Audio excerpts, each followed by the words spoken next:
Hello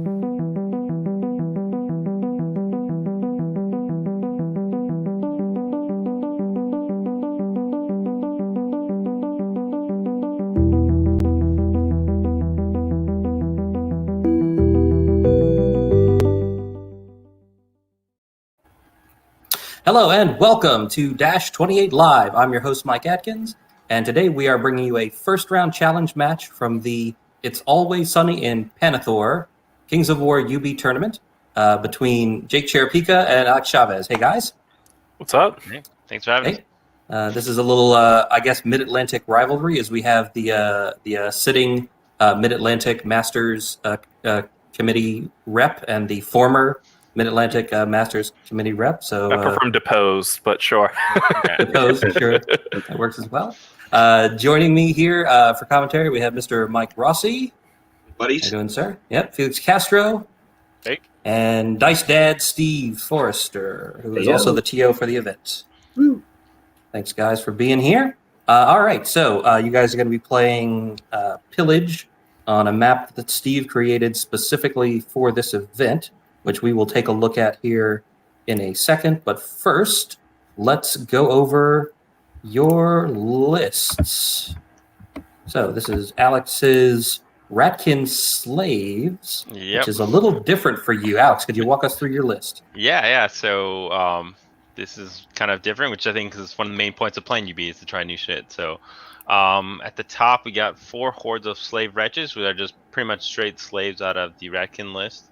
The only exception is they have a new rule upgrade called the Last Breath, which is like a mini crystal pendant when they die. So they get to explode with 2d3 hits that pierce 2 in combat if they die, which is sort of fun, being sort of they can spam it and take lots of it. So that is backed up by 3 troops of decimators. And with this, they're kind of a unique little unit that I'm just trying to get some shots in. The list is meant to be layered and stuff like that, and we'll see if it actually works or not, but I thought it'd be fun to kind of throw some shooting in there. I like that they score and that they just kind of support the army. Behind that, we have 3 regiments of Abyssal Half-Breeds. Again, pretty stock standard here, just kind of a solid, medium to heavy cav that has, staying power with the crushing and regeneration. Going to have 2 hordes of slave nightmares, which again are out of the Ratkin list.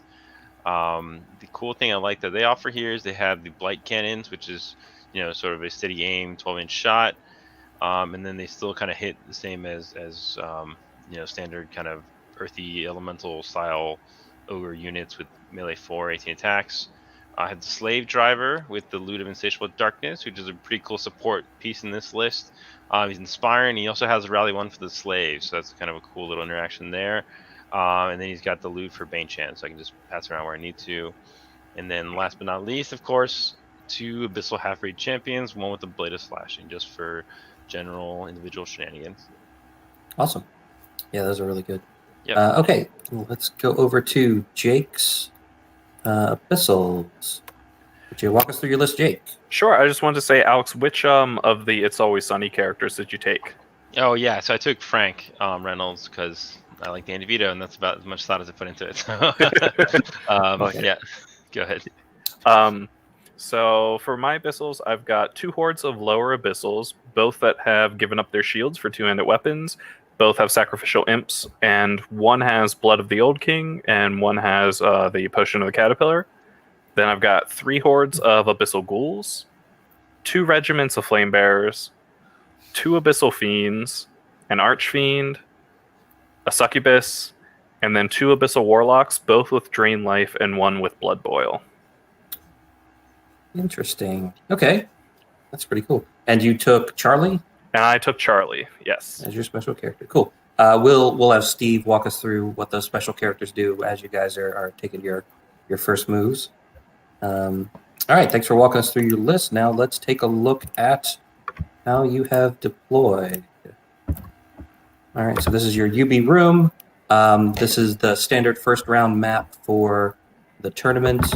So Steve, you built these maps. Can you talk us through the heights you're using for the different terrain pieces here? Sure. So the hills are going to be height 3. The forests are height 9. And let me look at the pack. I think the Impassibles were also height 9. I think so. Yeah, and then the lakes, the water features, and the farmland are flat, and then it's height 1 obstacles. Okay. And on this particular map, that pile of rocks off to the right there in the middle of the table, that is the second impassable? Correct. So the house right? on the left and the pile of rocks on the right are the 2 impassibles. All right, great. And we are playing Pillage with 7 tokens, and it looks like you guys are using these red dots as your Pillage tokens. Cool. And it looks like this is Jake up top. So, Jake, Yes. could you walk us through your deployment starting over on the left? Sure. So we've got on the left my Succubus with Bane Chant.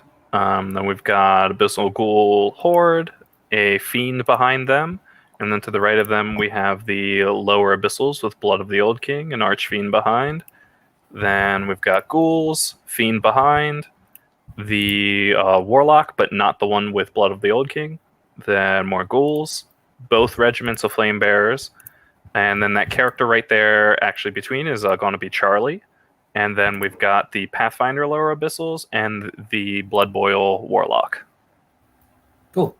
And now, Alex, could you walk us through your deployment, please, starting over here on the left? Yep. So left we have a regiment of half-breeds. Next to them is the character, the half-breed champion. And then we have a horde of wretches, slaves. Behind them, half-breeds, more half-breeds to the right. 2 hordes of slaves kind of in the direct middle there. The wretches. Behind them I have 2 troops of decimators, as well as the slave driver behind them with the loot. Horde of nightmares behind them, and then off to the side is a little triple battery there. I got the half-breed champion. I have the troop of decimators, and behind them I have the special character Frank Reynolds. And then also on the right I have horde of wretches with nightmares behind them as well. All right, cool. I don't think I have any deployment related questions. Anybody else have any questions for the players before we let them go? Nope. Nope, Okay. can't say I do. All right, cool. All right, guys. Then good luck. Have fun.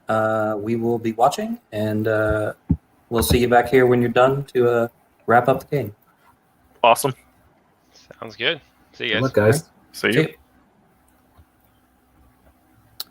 All right.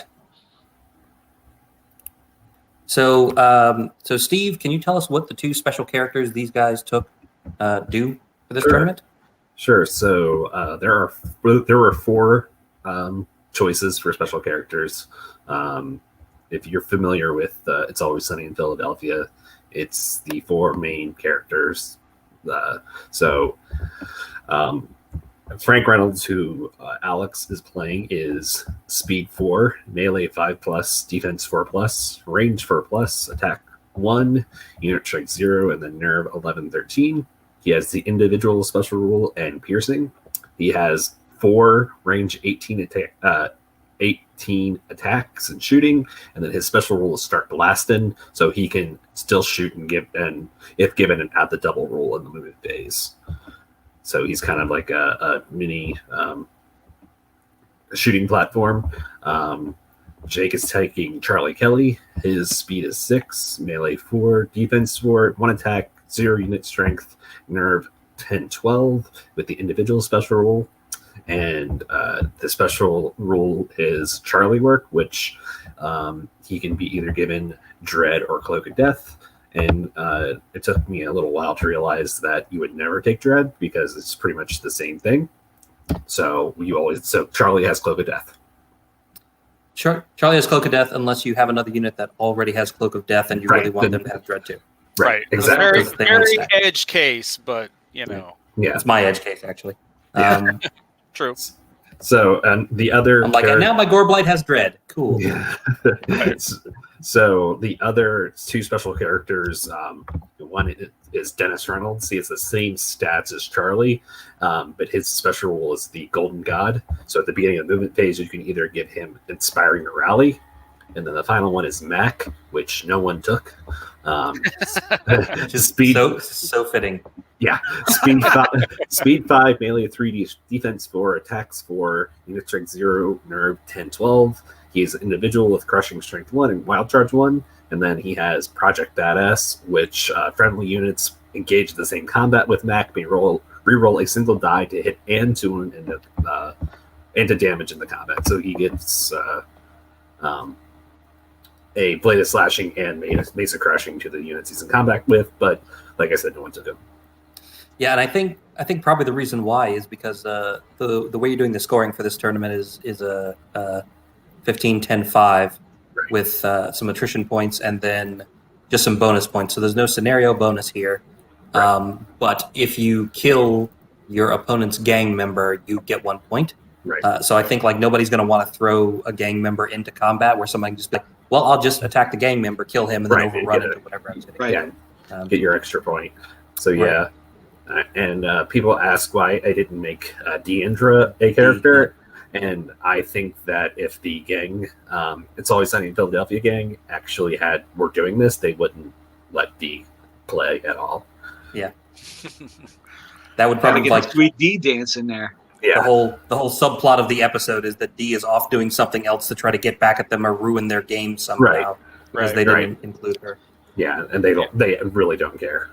Yeah, I actually thought about taking Mac, but again, the potential of losing a point or giving my opponent a point, right? Because losing a character, I was just like, no, I'll figure out something else. So yeah, I tried him once, and it ended up working. There's one round which I was like, yeah, I thought it would work because I had I think I had a troll bruiser and a horde of trolls. The troll bruiser was in the flank, and then Mac and the horde of trolls were in the front. And I was like, okay, this unit's going to die anyway, so it was kind of overkill, but I was just happy that it worked. Yep, that's fine. Yeah, but also like I think did more people take Charlie than anything else? Yeah, I have the stats. So out of 68 players, we had Charlie taken 27 times, we had Dennis taking 25 times, and Frank was taken 15 times. Yeah, that sounds about right. Yeah. Because it's like when you look at the armies in Kings of War, you're like, yeah, some of them would like to have an extra rallying character, and some of them like, yeah, I'd like to have Cloak of Death on something. Why not? Right. That was basically mine because I'm playing Northern Alliance. So I'm like, I need my guys to stay on the table just a little bit longer. So I went with Dennis. So I got the rallying. Right. So Jake went first. He took middle of the table, as you do, which I think, with 6 of one, half dozen of the other, going first in a token-based scenario, right? Though I understand trying to control the board. Right. And just said, all right, over to Alex, done.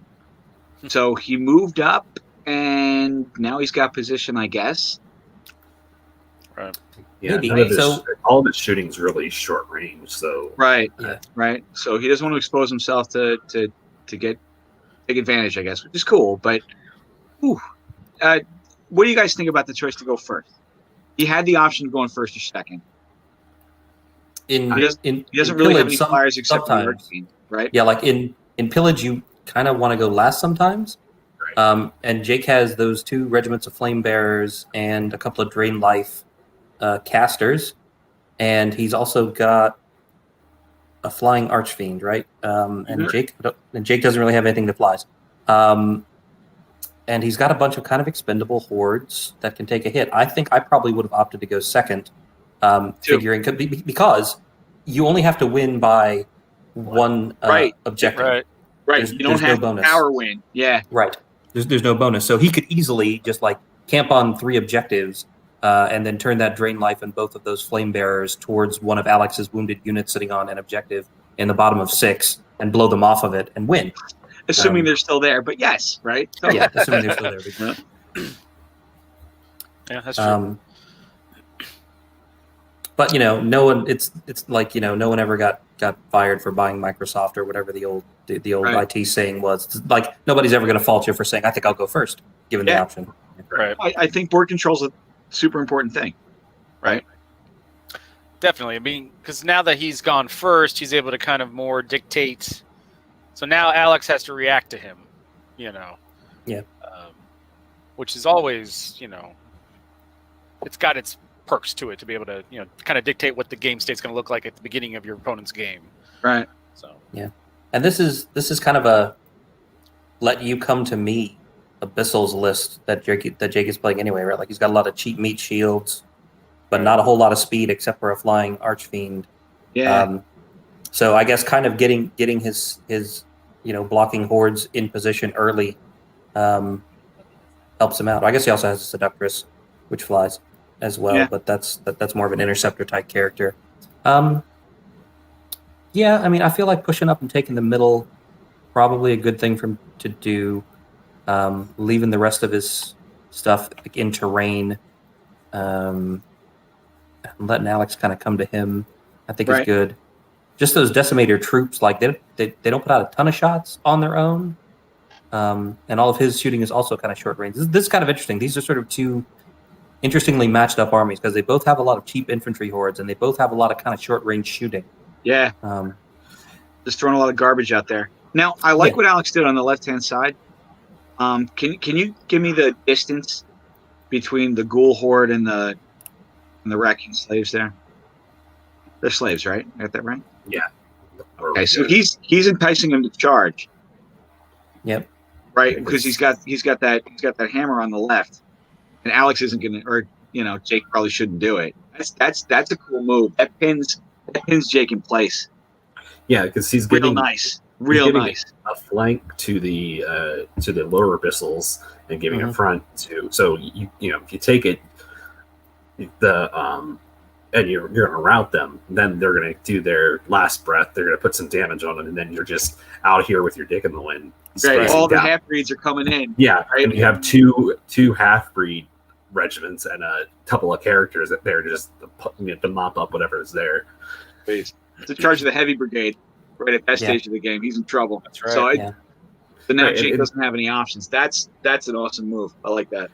Right. And they're relatively the same amount of drops. So if you're playing the trade game, I mean, a Wretch Horde is 125 points or 100. Is it even that expensive? It's Yeah, it's so what? Yeah, right? It's exactly. It's going to do some damage on the way out no matter what. And you're just going to be in position. So yeah, it's a really interesting move. Let's talk about where the objectives are. Yeah, I was going to say something about that because both of them kind of have have two kind of freebie objectives in their deployment zone. So I mean, the one in the farm on the bottom and in the right hand forest, and then Jake has the one on the back lip of the hill and the left hand forest. So really, you're going for probably just those three in the middle. Or maybe that one on the far left. If Jake doesn't get anything over there, take it. You just don't worry about the two in the middle. You take that one, and we'll see. You just play keep away for the last one. Looks like Alex has moved on to shooting, and so Frank anyways, is going to shoot. Blasting. Yep. So anyways, I start blasting. I realize in talking to folks, pretty much anyone outside of the United States hasn't seen It's Always Sunny in Philadelphia. So a lot of it is just lost on them. And that's I'm okay with that. I'm glad that, because like I said before, we have 68 players signed up, which was actually a lot larger than I was expecting, but it's a good problem to have. So yeah, it's my first venture into tournament organizing, even though it is a kind of an easy online thing. But yeah, I'm just happy it's a good turnout. You're expanding the culture. Get that exposure out there for Always Sunny. That shows beans. Yeah, it really is. It's dumb humor. It's like smart commentary, just masked by dumb humor. Masked by like four horrible people yelling over each other for half an hour. Yeah, that's right. Yeah, it's four flavors of asshole on the screen at all times. Basically, it's my favorite show. It's 1A and 1B with The Office for my favorite show. Yeah. All right. Yep. So let's turn it back over to Jake for his turn too. So we'll see what Jake decides to do with what Alex left him, Right. which is not a whole lot. He kind of put one of his half-breed champs out there in a little bit of a vulnerable position, but behind a wall. Right. So anything that comes at him will get hindered. And otherwise, it's a whole lot of you can charge into some slave wretches, which In either every- you won't kill or which will blow up and hurt you. And then you'll get shot or charged by half-breeds. Those are your options. So Right. I take a look at what Jake is doing now, and you know he's thinking, right? Because if he's YOLOing, everything would be running forward, and he would just be giving those ghouls up and saying, "Okay, I'll trade." Right? You know what I mean? Yep. But Alex moves up, and now Jake is thinking. And to be honest, in this instance, I don't know what else those ghoul hordes are supposed to do for you because run up, get killed, and then you know what I mean? Yeah, and the fact that he's kind of playing coy with his Archfiend is probably a good thing because those half-breed champs are super effective at grounding flying characters. Right. And I'm sure, and I'm sure, like Alex left his half-breeds back here just far enough away that, like, yeah, you can come get one, but you're not getting out of sight. You're not getting both, exactly. Well, And also, 15 Sean feet. McCormley, yes, 4 assholes making comments is us. I get it. That's us. Wait a minute. Hey, hold on a second. That's rude. I feel personally attacked. I feel generally attacked mostly. I feel seen. I don't know if I feel attacked. Right. Right. But we'll You're see. not wrong, Sean. Right. Yeah. He's not wrong. No. All right, so Jake is making There's just not enough yelling right now. If we were constantly yelling over each other, then obviously we're. I'm gonna try not to do that. Yeah, it's hard to do that over video. Early days, conference my 'cause- spirit animal. Yeah, like the mics only pick up like one person at a time, so you would just hear one person half yelling and see 3 other mouths moving, and that's all you get. Right. So Jake has kind of interestingly like thrown his succubus with Banechant out in front of the wretches, which is interesting because I'm pretty sure that half breed can just run around the wretches. Run around and attack him. Yeah, because he didn't can't get but so close. Right. And Alex can hit the corner. So it looks like his Abyssal Fiend is going to be shooting at those wretches. Yeah. Well, you also got to admit this. I mean, you got to remember the Seductress also has a snare, so he's not getting hit from the flank. So yeah. Well, I don't know. Wait, he's gonna. It's in the front, so Right. he'd hit the corner with it, and he would be it up goes front. in front, So Right. you're hitting on 4s and then winning on 2s. So he's with got some duelist, so attacks. it's 12 attacks hitting on 4s. He's Does probably everyone only have gonna do. duelists? I believe they do. Half-breed champs by default. I don't know. I don't. They would be really, really awesome if they had that. Yeah, I don't think they're duelists. I No, know one of them's that's got a like blade of Abyssal slashing, duelist. but No. they don't have a. Gotcha. I think I like that move. I mean, he's got to break up that stalemate somehow, right? Like, To be honest, I think I just would have charged and got stuck in. Yeah, right? because I don't know if that horde can back up the inch to allow the half breed to run around. No, because he gets the free pivot, so he'll just pivot, turn, pivot, run over, Yeah. touch the corner, and then the succubus will have to turn towards him. Right. right. But Um, I think that's his way of trying to just break up the stalemate, because otherwise, I mean, Yeah, I mean it's not bad because like what Jake is probably hoping is that Alex throws these half breeds into the flank to get rid of it, but that would put them in a horrible position to get like flanked by an archfiend or punched in the face For by this everything abyssal else. fiend. Right. Yeah. So you don't want to do that, but like throwing the half breed around to ground the succubus and just beat on her for a couple of turns, it's probably not a terrible move there. Right. He's opting to throw his shooting into the other half breed champ, which is the right thing to do. And some other light shooting, it looks like, onto the wretches in the woods and the nightmare horde behind them. The nightmares I found are pretty cool because they're basically like ogre boomers, right? Yeah. Right. Yeah. They give up piercing to get defense 5.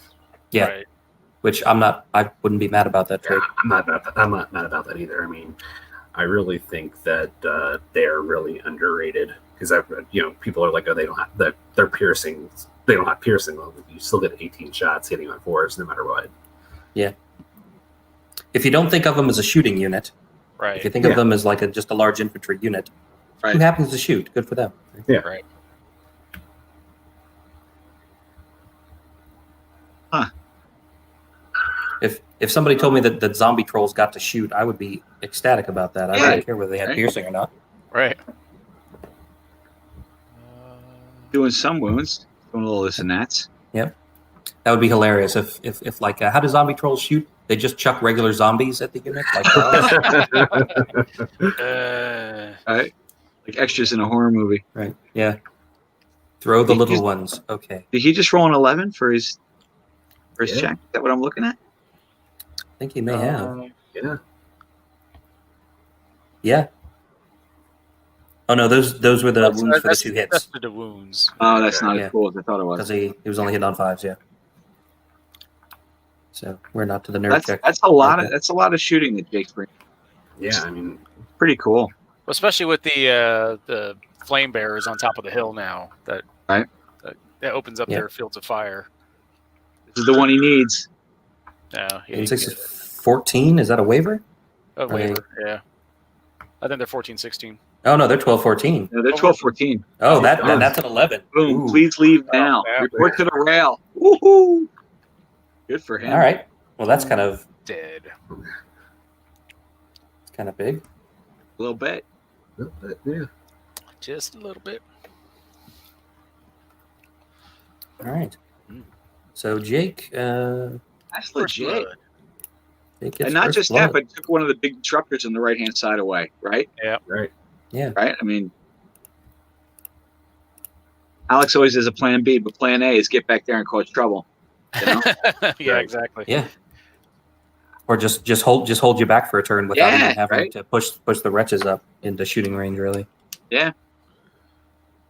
But yeah, there's kind of a lot of shooting on that side with the Abyssal Fiend's got Fireball, who can see over those ghouls, and the 2 Yeah. Flame Bears on the hill. And if it's close enough for those Warlocks to drain life, or at least one of them to drain life, like it's a lot to throw at something. Pretty legit. The Warlocks have firebolts too, so I think they have an extra 10 firebolts coming Yeah. out too. Right. It's pretty legit. And then Jake did a very good job of setting up in such a way that on the end of his first turn, he will have both the Flame Bearer units up on the hill, which is probably why he went first. Go figure. For all that hemming and hawing on my part, right? Jeez, I don't know what he's doing. Oh, that's what he's doing. Okay. Oh, there's some method to the madness. So now does Alex throw that other half-breed champ into the succubi, succubus, seductress? Thank you. I was getting caught up on all the S's there. Since he lost his other one on the other side, like do you play more conservative with the other guy so you can have him as a spoiler later? Nah, if I were him, I would toss that hunk of garbage into the seductress, and I would take the half-breed champ and throw it into the ghouls. Yeah, me too. Right, and just pin him in place and let the cavalry have free reign. We'll see what he opts to do. Yeah, I don't know. That Archfiend might be able to see the backside of that half-breed champ if he throws him into the ghouls. Right. Yeah, maybe. Yeah, because he's cavalry. Yeah, He would just be able to do it. Yep, and the Fiend might be able to, like, if he charges in the ghouls, countercharge, the ghouls might slide over far enough to give him. No, probably not. They're super wide. Because they ruled on that the unit doesn't slide over enough to make room for the unit behind it to get around. It slides over enough to make room for their final position, and then it's the job of the unit behind to get around. You get around. Right. Yeah. Yeah. What's going on there? Is the seductress not mighty? Oh, she might No. not be mighty. She's not mighty. Yeah, I'm about to say probably not. So you're getting She is not. So hindered wretches in the flank of the. Oh boy, I wonder if Jake is having the exact same conversation we are. What do you mean the seductress isn't mighty? What are you talking about? Holy. She's a duelist. How could she not be? Oh, I should have charged them and done one wound. Then they'd be disordered. Then they wouldn't be able Yes. to charge Yeah, for me. Today's That's lesson is probably- you always charge. That's probably right. Always charge. That's Yeah. when you're playing against Alex Chavez. Just charge. Don't think about it. Just Yeah. throw stuff in. It'll work out. Maybe not, but still, Yeah, it'd be fun. Yeah, probably not. But it's not as embarrassing as what's happening right now. See, Yeah. Sean says we're 4 assholes. Now it's 1 asshole and 3 other nice people. I shouldn't have said that.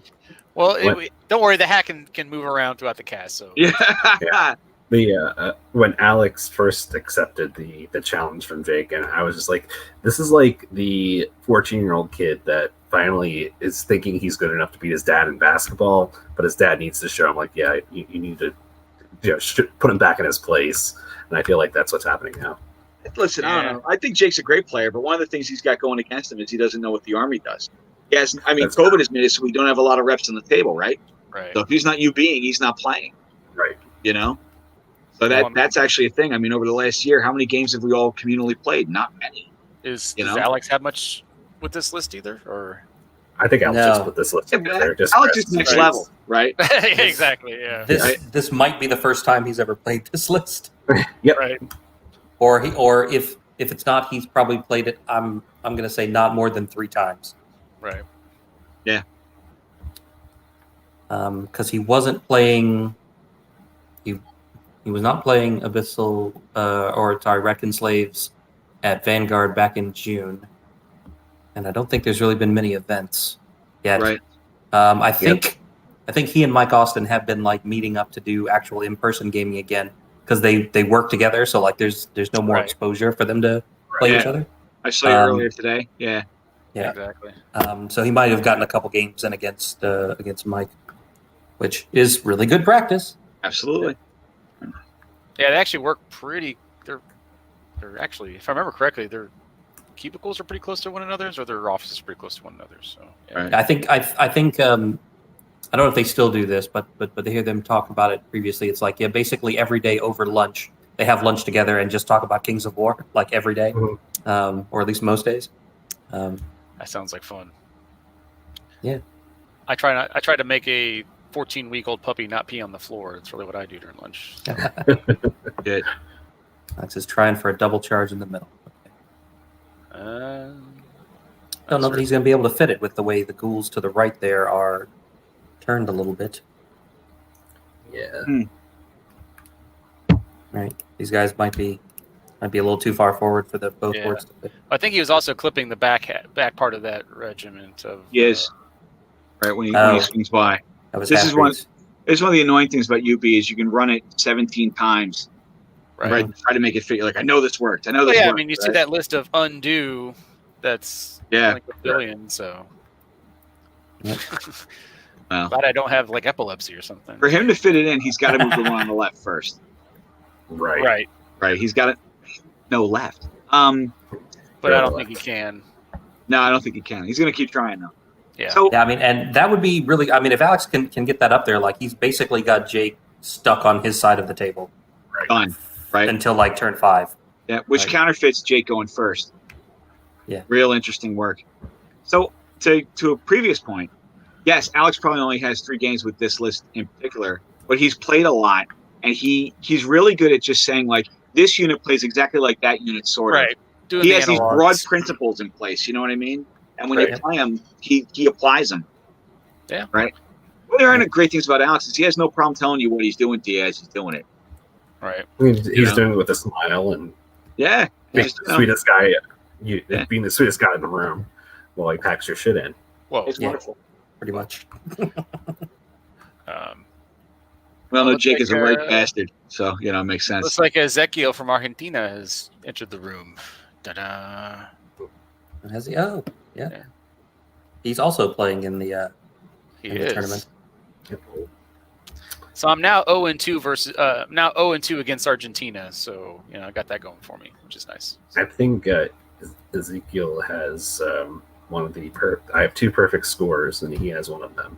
He played Keith Conroy, I want to say. Yeah, Keith Conroy said he got it handed to him last night. Right. Wow.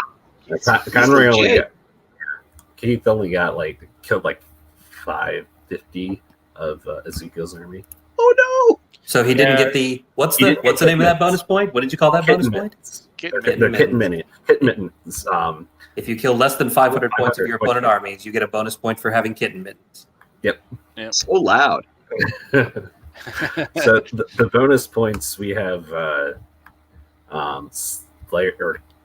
there's one if you get a point for killing more monsters than your opponent did.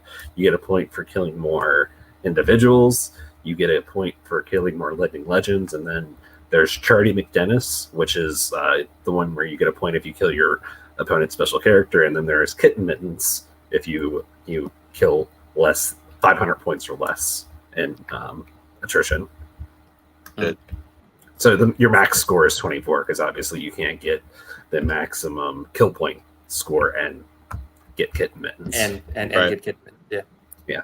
Right. Yeah, so a 550 point attrition loss is like the worst loss you can get because it's like Right. I didn't kill enough to get any bonus points, but I Right. didn't not kill enough to get the bonus point for not killing enough either. Right. Yeah. Oh, nightmare. Yeah, I think Keith was saying that Ezekiel was running League of Rordia. Yeah. So Yeah, Yeah. it's a really silly list. He takes like a bunch of halfling braves. It's a lot of halflings, and then like 6 or 7 regiments of pole arms, and then all the other stuff that just fills in. So it's a ton of drops, and it's a ton of unit strength. That sounds like him. Yeah, he took something similar to Vanguard, like a Kingdoms of Men list that was just like tons and tons and tons of like berserkers with some like militia and some flying generals and some cannons to provide a little cover fire. yeah, I played against the list he had in Call to Arms, which is Kingdoms of Men, which is I think kind of the prototype of that. Vanguard. So it looks like Alex is moving on to shooting, and he's Right. going to be opening up on the only frontline unit on Jake's side that he didn't charge something into. Right. Those abyssal ghouls in front of the hill there. And then looks like he took the half-breed regiment into the Seductress, so Yep. see if he's going to be able to do enough. Which I believe was in the flank, so Ensnare's probably not going to come into play there. Right. And the Seductress, I think, is only like an 11, 13. Yeah, it's not an extremely It's- high number. No, she's stealthy, has Ensnare, and that's her whole defense. Right. Right. Pretty much. She's a duelist that flies, so she needs to jump on something soft and Yeah. squishy and make use of duelist and then keep moving.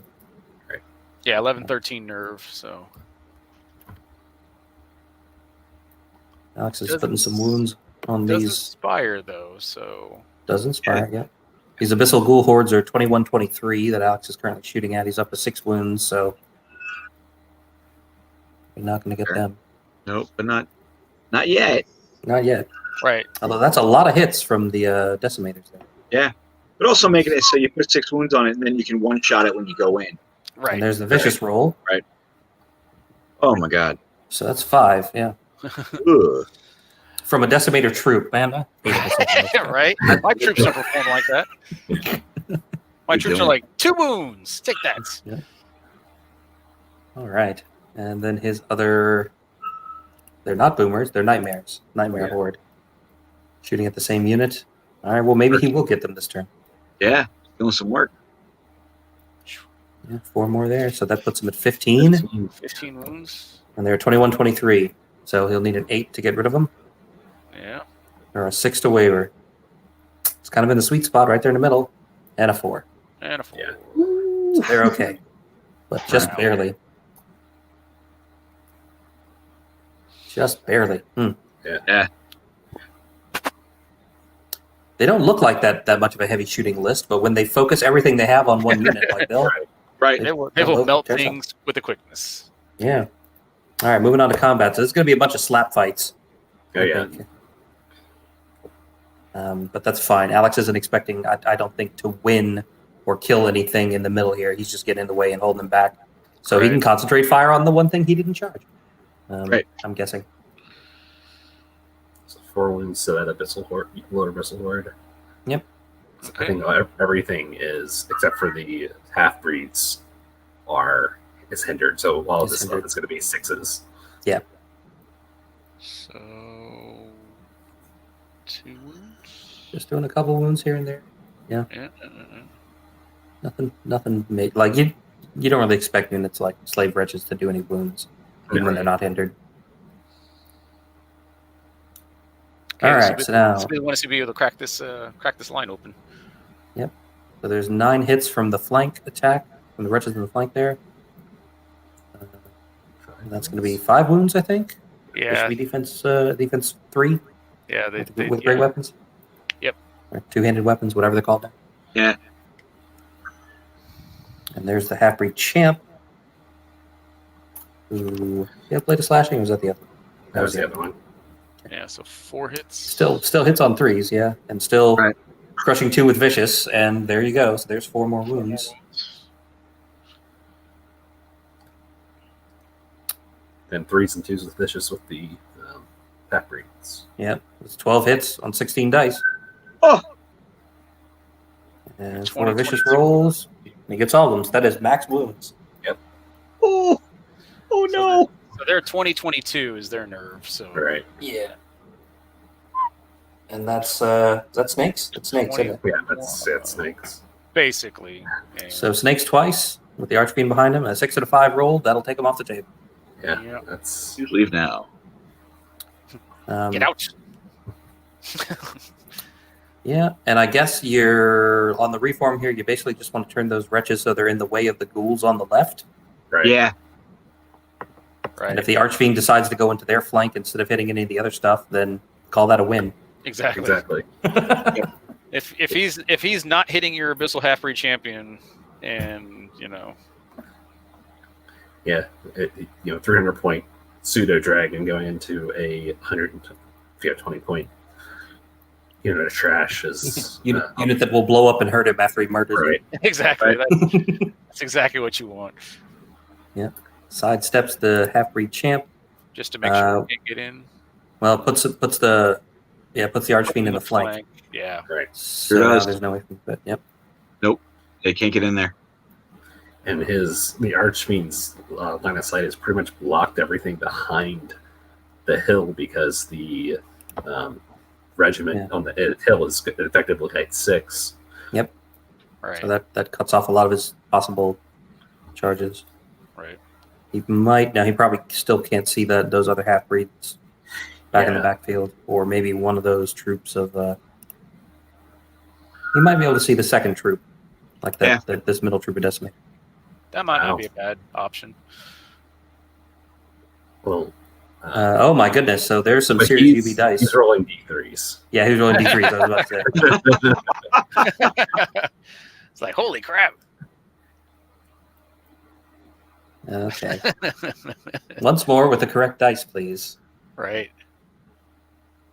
So 9 hits? Is that? 9 hits, yeah. And they'll wound on 2s with vicious. There's your 1 vicious roll, and so that'll be 9 wounds on a, what do we say, 10, 12? 11, Seductress? 13. 11, 13. Just leave now. Whew. So that's going to be, a 4 twice? Yep.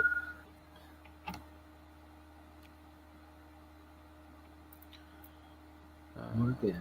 7 on the first roll. And Snake Eyes. Uh-oh. There you go. There you go. Not really. Yeah, it stinks he's stuck, but he's not in trouble. Right. Yeah, I mean, Right, because it'd You be a hindered ghoul charge to the front. Yeah, it's who cares damage, right? Right. Yeah. Yeah, I did that in my game on Saturday. My Hrim, the legendary Frost Giant, snaked against a Scarecrow's regiment that was unsupported. So it was just like, oh, Yeah. darn. Like, Oh no! I think it came back and did like 2 wounds to the giant, and it's just whatever. Like if there had been support on that flank, I'd have been in big trouble. But Right. it was just a Scarecrow unit off by itself trying to hold a token. I was just like, get over here. Yeah, Jake might be able to get the Archfiend in the front of those half-breed champs that just snake the Seductress. And if he's lucky, he might be able to get the Fiend through somehow. Yeah, Maybe if the ghouls charge these wretches and get out of the way, so he might be able to double charge it with both monsters. Right. Yeah, that's what I'm looking at too, because you get because it'll be a front for both of them, but Right. But and the Fiend has Strider, I believe. So And I'm pretty sure if you charge those ghouls out of the way, he can run past them and hit the corner of those half-breeds. right. it doesn't matter if your ghouls take mini crystal pendant damage. Right. Yeah, it's who cares. Right. Hmm. Turn 3. And 3. Well, his center just got really kind of cracked open, but I think Jake's still in a pretty good position, given his maneuverability with the Archfiend. Right. Yeah. Right. And his ghouls that got shot up didn't die, so he at least gets to do something with them this turn. Yeah, he gets the flank, So he'll roll a boatload of dice looking for sixes. But the key here is what he does with the Archfiend this turn, I think, will determine how the rest of the game goes. Yeah. I hate to say it, but he's the only piece that he really can cause a lot of disruption with. Right. Mm-hmm. Everything else is kind of scripted at this point. Is he trying to measure if he can fly over there and avoid anything without charging? Because I think we've kind of agreed he can't charge them. I think he's checking. I think he's checking to see if he has line of sight. Yeah, because we already eyeballed it and said he doesn't. Fun thing you can do in UB now is you can click a unit and straight lines will come off of it. So that kind of helps tell you whether or not you'd be able to see. That's cool. Yeah, I like that it has the the two lines that show where the unit can go. So you can, shows the front. The front. Yeah, and you can really it takes away a lot of that guesswork to see. Okay, I know I can get in here, but can I get it to a point where I'm not clipping anything? Right. It saves a lot of time. Yeah. No, the that guy whole that try it. Okay, 1 more degree. Try it again. Nope. Okay, 1 more degree. Try it again. Yeah. Yeah, no, the guy that runs Universal Battle, he's been pretty receptive to our absolutely. feedback as a community, and he's added that in fairly quickly. I mean, it wasn't that far into Call to Arms. Okay, I hear you guys. Right. Oh, that's not a good move for the Archfiend. What? Yeah. No. Oh man! Right. If I had a hat, I'd throw it to the ground right now. Like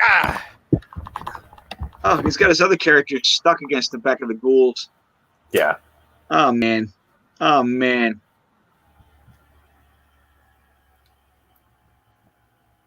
Maybe he thought he had to because of that.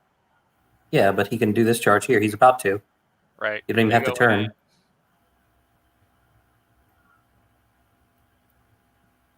Unless they measured and found that there's not enough space in between the wretches and the half-breeds for the Archfiend to land on that side. He might. Maybe. Yeah. Yeah, he might not. He might be corner to corner if he gets out of the back of that wretches horde. Yeah, see, that part works. Still not what you want to see. Let's eyeball this then. So he's kind of overlapping the Fiend right now. He's trying to decide what to do with his Incubus. Okay, there. Let's click on him. No, he and the Archfiend are the same size, so there would be enough space for the Archfiend to land here. We can tell by the line coming off of his base that it would fit. He's also kind of angled, though, but that might be just be UB. Close enough. Yeah, it's close enough. Good enough work. Yeah, there's enough pixels there for him to have to rotate another degree or two. And I think the Archfiend would still fit. Yeah. That might be Jake's inexperience with tall flying monsters and realizing that you can just jump over stuff and land on things. Right. You don't have to fight the thing right in front of you. What? What? What chicanery is this? What game are you playing? Yeah, what game is this? Yeah, no, I got a lot of practice playing like a mostly flying circus abyssal list for most of 2nd edition. Sure. Yeah, for like 4 years straight. Yeah. It was one of those things where like you paint the army and you like how it looks so much that like you never want to paint another army for a while. Like, right. What's the distance that back half-breed regiment on the well, really anything? What are they able to see? So yeah, they can get to a lot of things. Yeah, they're in a good position. Yeah, because they can definitely get to the Archfiend if he bounces. Go to the Fiend probably. Right? I don't think they can see the Archfiend because I don't think the Archfiend's touching the hill. Oh no, you're right because it's 6. And the half-breeds are too tall. Yeah. Yeah. Good point. Yeah, I think I still would have doubled up on the other half-breeds, gotten rid of them, and then turned both of your monsters into the to look down the whole flank of Alex's whole army. Exactly what you do. Make Alex make him figure out that problem. Yeah.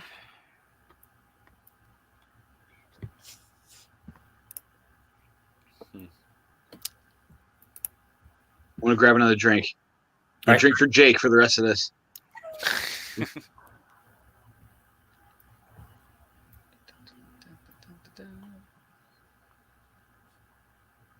All right. So doing the backwards shuffle with the other fiend because he's, I Right, think that he had backed himself in the corner on that one. So right.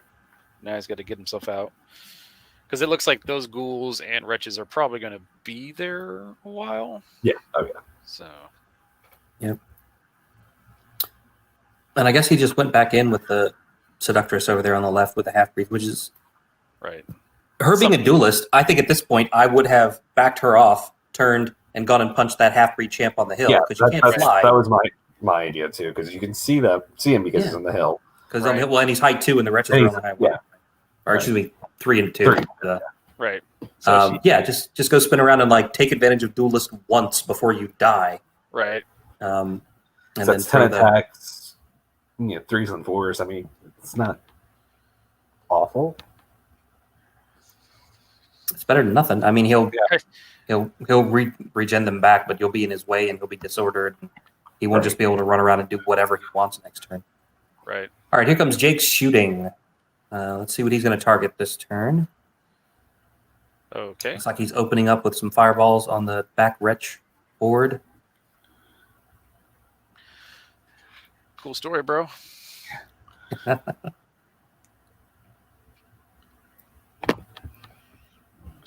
It's what, 5 wounds? Yeah. That's respectable. 5 wounds from fireball 10. Yeah. Math. That's legit. And you got some drain life going on. Drain life. Probably on the front one, I guess, because the back one's too far. Too far. Yeah. So 3 wounds. Yeah, I mean, I guess that's one way to do it, right? So if you're going to start draining life, you could try to heal. Yeah, you heal the one that got shot to shit last turn. Yeah, you don't worry about taking the 2 wounds off the ones in combat. Right. You have the same thing happening over on the right side too. Right. Yeah. Oh, interesting. Jake is shooting for the nightmares in the forest. I guess they both be no. I don't think the other ones would be in cover because since he's on the hill, the intervening units wouldn't provide cover. That seems like a bad choice. I was going to say, does he think he doesn't have any other options? Yeah, Well, I mean, they can draw line of sight to these other They have nightmares here. 18 weird. range. Yeah.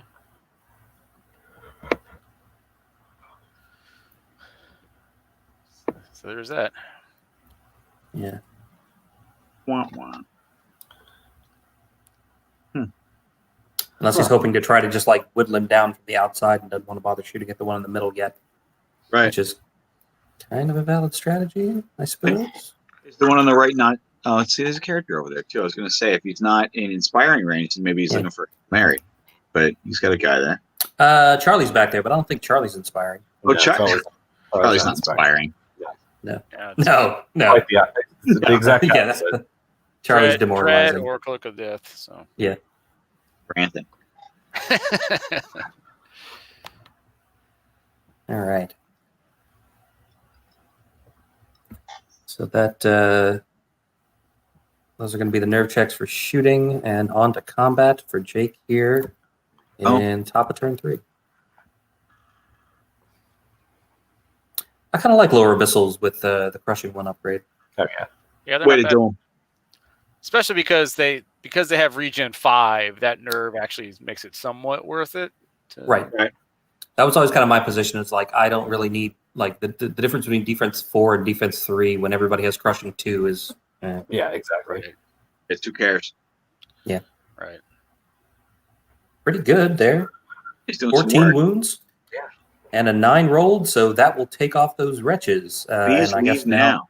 now they will blow up and do some wounds to those lower abyssals. That regen, so who cares? Right, and again, they have regen and a guy with drain life behind them.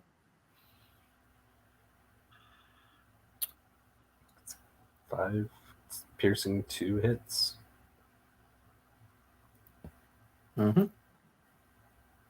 And they're defense 3, so they'll wound on 2s. Right, so 4 wounds. Another 4 wounds puts them up to 8. Still not really in danger, especially since the ghouls are still on the table next to them.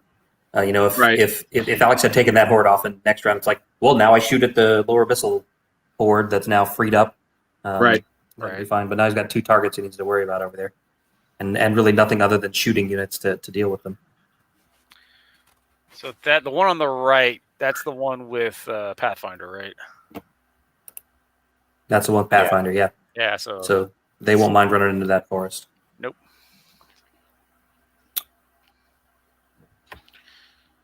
Yeah, lower abyssal hordes in combat against other cheap infantry hordes do just fine.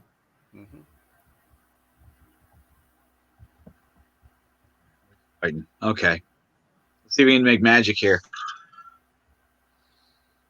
Not a good start. Nope. No. No, that is really not a good start for an Archfiend hitting on 3s to only hit 5 times. That's He's got oh, vicious, gosh. so. He's vicious though. Yeah. He's vicious. But they are inspired, so that's like an And- 11 twice. Yeah, no, Yeah. they're gonna be okay. Out of 5. And as I'm sitting here looking at this, like if he was really going to go after this unit and he sends the Archfiend in, why didn't he also send this Abyssal Fiend in to double up on them? Because it was snug against the back of the other unit. He had to back up. Oh, was it? He had to back up. Yeah. He was flush. He was penned in by his own unit, so Right. Okay. And he's not nimble, so he can't just corkscrew around and get there. but he can next turn if everything's still alive. Yeah. He's going to go in somewhere. Yeah.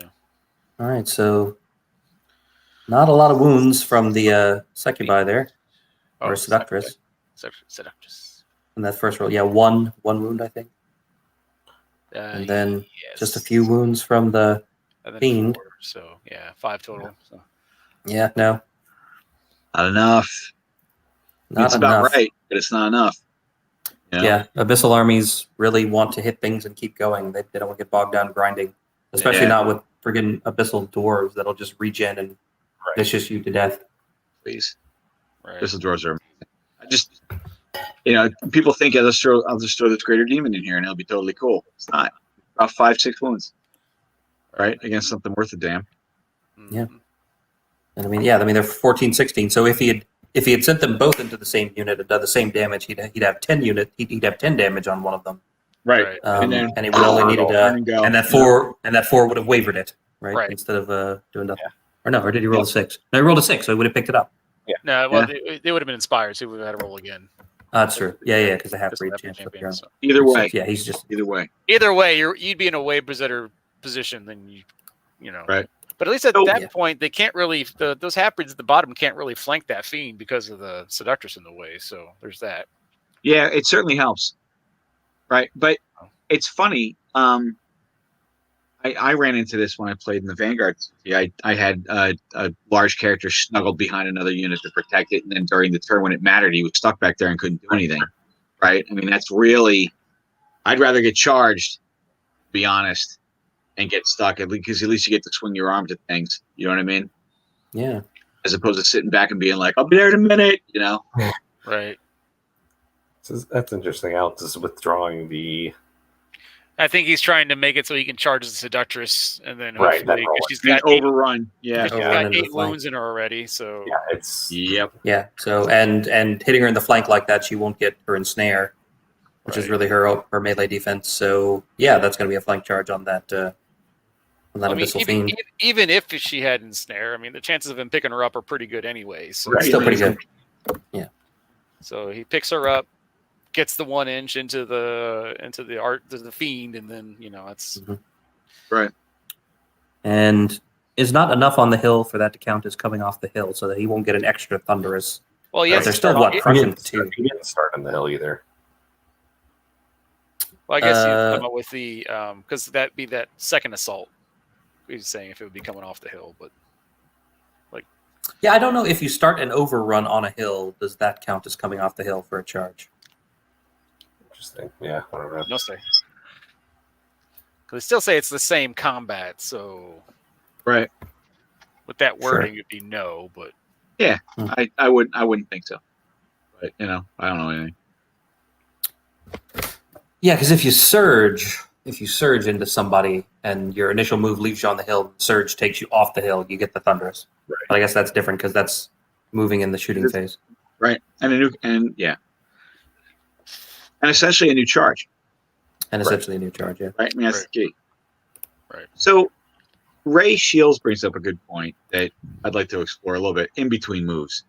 He says, back to you, Mike, talking about the fact that you played the same army for a couple of years. Sticking with that army let you know it inside out, right? Mm-hmm. And the reason why I bring it up is because you're dealing right now today with Alex and Jake, who are running relatively new armies to them, right? Yep. And we mentioned this earlier. So there's some feeling out going on. Like, for example, if Jake plays this army again, he's not going to stick his archfiend. He's not going to be stuck behind the ghouls. He's going to know better than to do that. You know what I mean? Right. Yeah. So I think there's something to be said for that all around. But to the point I made earlier, Alex, I think, has a very good grasp of the game where he says this unit plays like an X, and this unit plays like a Y, and this unit is a Z. And he looks at it in terms of that. He doesn't go, these are my ghoul horde, and this is my lower abyssals with great weapons. He goes, nope, that's my tar pit horde, and that's my kitty horde. You know what I mean? He's good at playing the analogies. Like, this is like this, and that is like that. So if I know this is roughly how I should treat my hammers in this list, and this is roughly how I should treat my anvils in this list, that allows him to more easily translate.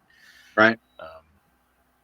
It's kind of like and just, I mean, for me, I've gotten an exorbitant amount of games on UB since the end of March, and other than a brief foray into playing Free Dwarfs, which went just terribly, I've gotten probably 50 plus reps in with goblins, and I feel like, when we were able to get out and actually roll actual dice and play with actual miniatures, that my comfortability with goblins, I could do it, almost in my sleep. Right. Yeah, it's funny. I have a love-hate relationship with dwarves. I know how limited the army list is, but I've had my best finishes with them because I know what the army can do. Right. That is my army of choice. I played it a lot. Well, I mean, that's a lot of the times with the top players. You see, like, that's what they've got. They've got they've put in the work. They've got the muscle memory. They've got they've got experience with the army, so they know roughly what they can do to other armies, and they roughly know what other armies can do to them, and they're not caught out often by like, oh, I didn't think that unit was going to pop this. No, they know exactly what can pop that unit. So what's more important in terms of practice reps in your mind with an army that you're trying to get comfortable with? Playing against a variety of opposing armies, or getting reps on all of the scenarios? Ooh, good question. I honestly think it really doesn't matter. I think it's just putting it in and actually, if it's UB, if it's just putting in the reps, so you start to develop the muscle memory, and you make your mistakes and you learn from them, and hopefully you don't, when you make new mistakes and you try to correct them, you don't make the same old mistakes. But I just think it's getting in and actually rolling dice and seeing how it goes. Right. Because I think it'd be easier to do the scenario practice, especially, non-COVID, actually being able to play at places, because chances are you don't have one of every army to go up against at your local gaming store. You might have the same 4 armies you go up against all the time. But at least you can do different scenarios. You're like, hey, buddy, I don't want to play Pillage this week. Let's do Salt the Earth, Right. Or another thing that I know a lot of people have shied away from with, Universal Battle is the bluff tokens. I've only done it once, and it takes a little bit extra prep time, but you can't do it. It just, like I said, it takes just a little bit extra. And I think, like I said, I just think getting it on there and putting the reps in. So Alex has interestingly disengaged from the ghouls in the middle instead of countercharging with the wretches, so he can open up with more of his shooting. Way more damage potential that way. Yeah. Smart. So he's got these 2 decimator troops just kind of hanging out in the middle with no targets. Yeah. More useful. To answer your question, Mike, I think that playing against scenarios is more useful because in every game you have control of your army, and the scenarios are a known factor, right? Especially since a couple. Right. It's the only thing you can really control can't control who you go up against. Right. Generally. And not just the army, but the the tricks and tips of playing against that guy. That person may know some stuff that you don't know. right. Speaking of the Lord of Mid-Table Obscurity, I'm always learning new things.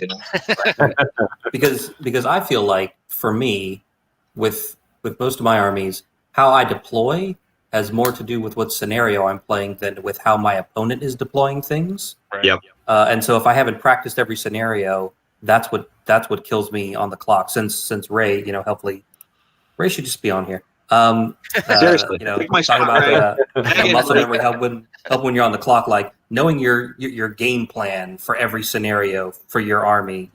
Even if your game plan goes straight out the window in turn 2, right? You can still save time deployment because you kind of know what you want to do, and you can just kind of put your pieces down without having to think about like, okay, so in this scenario, I need to do that, and I need to look out for this, and I'm not even going to bother trying to take that one because that's not how my army works, and Right. yada yada yada. So Looks like Jake, because Jake had snuck around Charlie into Alex's backfield, so he swung around one of the decimator hordes and Frank and wavered Charlie. And he just took off the ghoul horde, and the other one's fine. I think he wavered the other one, didn't he? Oh yeah. No, it was Charlie that he wavered. Yeah, he wavered Charlie. Yeah. Charlie. Okay. But he took off that ghoul horde, and the other one's steady, the one that he disengaged from. Is steady, right? But got 11 wounds on them, so. Right. And are standing on a wall, so if they try to charge those wretches, they'll be hindered. They'll be hindered. Really Yeah, doing he got anything to them. 6s. So that's a cool move. Yeah. Exactly. There's really there's no reason to countercharge. Because if he's on the token, the best they can do is tie it up. Not right, and it's going to be hindered, and you Right. can just keep backing up and just shoot popping shots on it, and eventually. So there's the overrun into the flank of the Abyssal Fiend from those half breeds over there on the left, and that is 20 hits. Oh no! At crushing 2, so 3, so 15 wounds. With 3 vicious that are also wounds, so that's 18 wounds. So that's snake. man. Mother de Dios. Please leave now. Yeah. Oofa. Oofa. You don't have to go home, but you can't stay here. You can't stay here, yeah. And I was just about to say but now where do you put them? Because your own wretches are kind of in the way. That's fine. Yeah. I guess. Right? Who cares? I mean, if he left him the other way, he could just flank the ghouls with them next turn, but I guess he doesn't care. And he has the other regiment behind it too that can, if they need to, can flank the ghouls. It doesn't Right. So the next turn he can just move, half his distance to the right, and then the other ones go in. Claim the token, be up on the hill. I think the wretches may have just done 0 wounds to the ghouls in the woods. Because he rolled nothing but 2s and 3s. Yeah, boy. That's a 0. Oh well. Darn. Yeah.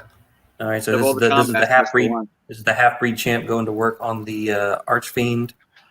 Here comes the unit. 9 hits on 16 dice on 3s. Right. And looking for 3s to wound.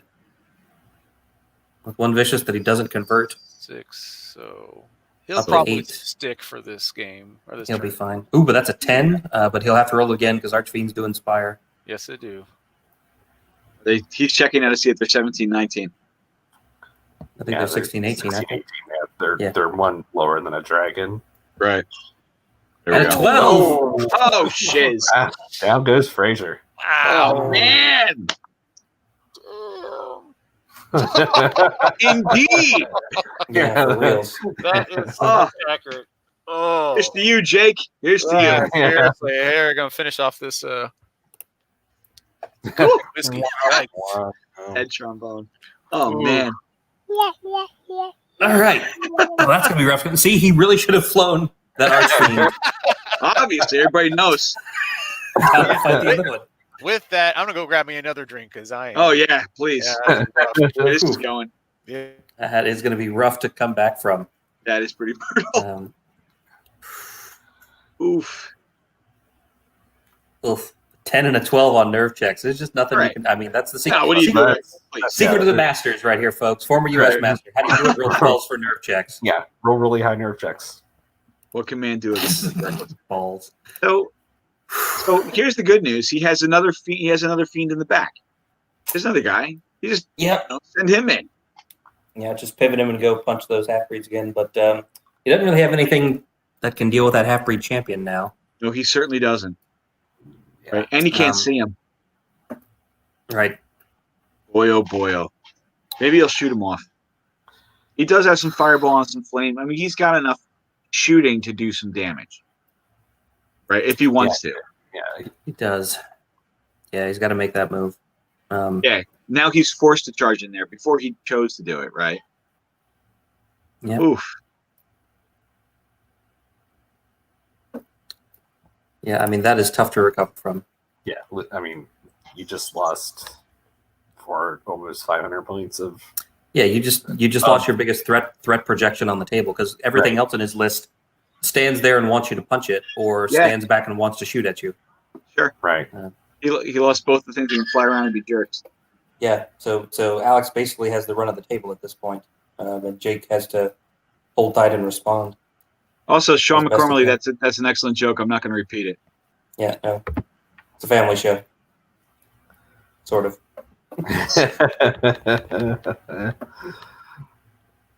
Trying not to get a mature tag Right. on YouTube. Right.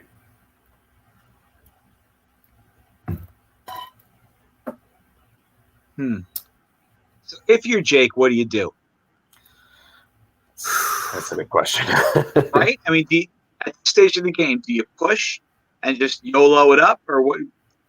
I mean, can you actually, Mike? Can you back up a little bit just to see the scenario play? Right. So nobody's contesting that one on the far left. Yep. Which means that Alice can take it when he wants, if he wants. I mean, he'll tie up a unit of half-breeds to do it, but that's fine because once he kills these ghouls, he owns this whole side, and he That's can just 3. yeah, Well- that's 3 he can have. right, he'll have 3 if he doesn't lose his his unit of garbage. Yeah. Sort of garbage, right? And- But then he'll have all 3, and then he can back these decimators back up into the because they're just outside of 3 right now. So if they Right. step back into the thing, then he's got 4. Right. So now, if you're Jake, you're hoping you blow up the the Racking slaves in the middle, and then you have a whole other horde of them back there too.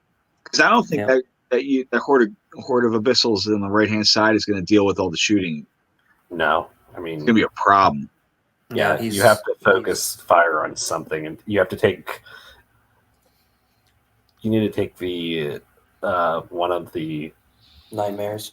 nightmares off. Yeah. That's going to be tough to do. It is, and then you also have to take the half breeds off. Yeah, those half breeds are going to start wrecking some stuff if they. I mean, you need to, that's Especially if you look like 3s and 2s on 7 attacks, so 4-ish wounds with brutal. Well, especially because you see that half breed champion's probably going to go into one of those flame bearer Flame regiments. bearers. Oh yeah, Turn them off. Yeah. right. And these abyssal ghouls over here on the left, even if they disengage and back up, I'm not sure that they can get that back unit of half breeds out of their flank. Yeah. No. Which would kind of be the thing that you'd want to do is step back and be like, I'm going to hold this token in the woods. People can charge me, but I'm not going to break. But flank charge from them, you're done. Now you're out of bounds. Yeah, hitting on 3s, they'll still hit on 4s, hindered with 2, crushing 2 or crushing 1 thunders 1, I think. Right. All right, see if Jake can turn this around with some expert shooting. He's going after those nightmares like we thought. It's 2 wounds. It's a good start. He certainly needs something to go his way. Crush 1, Thunder 1 on the half breeds. So, but with ghouls, There's the Thunderous. Unless this one has Pathfinder. It's not. No, all of them. I don't think Alex put items on any of those. they're all naked. No, you just said go get Boys them. before toys. Yeah. Boys before toys. That's right. I like that. That's in 40K. That's how you make an arc list. Right. Yeah. Well, I could take these upgrades, but I could also fit in 6 more boys, and I'd rather have 6 more boys than. Looks like Alex only has 2 artifacts in his list. So Yeah. Yeah, like a blade of slashing. Blade of Slashing on one of the half-breed champions in the loot on the Slave Driver. Other than that, it's all the only upgrades. Quote unquote, the wretches that have the last breath. Which is that an upgrade or is that just they get that? No, Now I they think come just out get of it. box like that. They come Yeah. out of box like that. Yeah. So literally 2 upgrades in the entire army list. So, Well, I mean, the Abyssal Dwarf units like already have every rule you would want them to have. Right. right. So what do you need? Well, they have Yeah. they have vicious, so it doesn't. Right. That's they have some sort of natural Right. defense They're- lower, and then they have Right. vicious. What do you, I mean? What do you get the person that has everything? You know what I mean? Yeah. It's just, They already hit on 3s. Right. Come on. Regen, and And they have regen, and they have vicious. Come on. I'm just like, I know it's not really the best form to compare across armies, but compare them to Orc Gore Riders. There are 10 more points on Orc Gore Riders. They have the same melee stats, but for 10 more points, you lose it's defense 4 instead of 5, but you gain vicious and 1 nerve and regen 5+. he still got the Nightmare Horde. He did. Nice. All right, so that's at least That's a one good- thing that's going his way. That puts that token in the forest back into play. That's Right. exactly it. Right. I mean, right now. If he holds the middle a little longer, may be able to have all 4. Right, because he's going to lose the ones on the left. Yeah. Right. And that But one if he- in the field, he can't get to Right, that but the key there on the left is if he can kill that unit of Rackin slaves, then Alex to take all 3 of those has to put his cavalry on him, and that keeps him out of play of rolling. Yeah. A few more wounds onto the wretches. And a That 7 really- rolled for nerve. Really hoping to pop him. And he does. should pop him. Useful. So that helps, but yeah, then what because does- now he what can does turn. do? Well, they turn so they take half breeds in the front instead of in the flank, and hopefully Right. turn enough so that they hinder themselves coming in. But Right. then but he has potential taking 2 half breeds to the front and then just losing that entire side. Right. And I don't think he's far enough into the woods to hinder both of them. I think no Right. matter No, how he's- he turns like one of them. He's going to be in trouble no matter what he does there. Right. Right. Yeah. I mean, come on. Which is why we were Back up, saying sidestep. just back up, let the wretches come in after you, and now you're really just because the wretches didn't do anything last turn, so it's like, Yeah.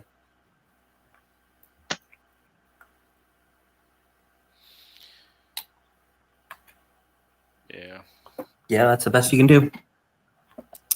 Put him in the like- front. Hope he doesn't roll well. But one of them will be if he double charges the one. One of them whoever- will be hindered. the one on the left will be entered. The other one will be all right. So what? I mean, Yeah, at that exactly. point, you almost have to double charge because otherwise, if you just charge 1 in, it's going to be hindered. It's going to be hindered, right? Right. So he at least does draw both of them in next turn instead of freeing up one to go pop that That Abyssal arch Fiend in the middle. Yeah. right? So this is the Abyssal Fiend on the half breeds. So Not 5. bad. 5 Maybe 5. up to 9.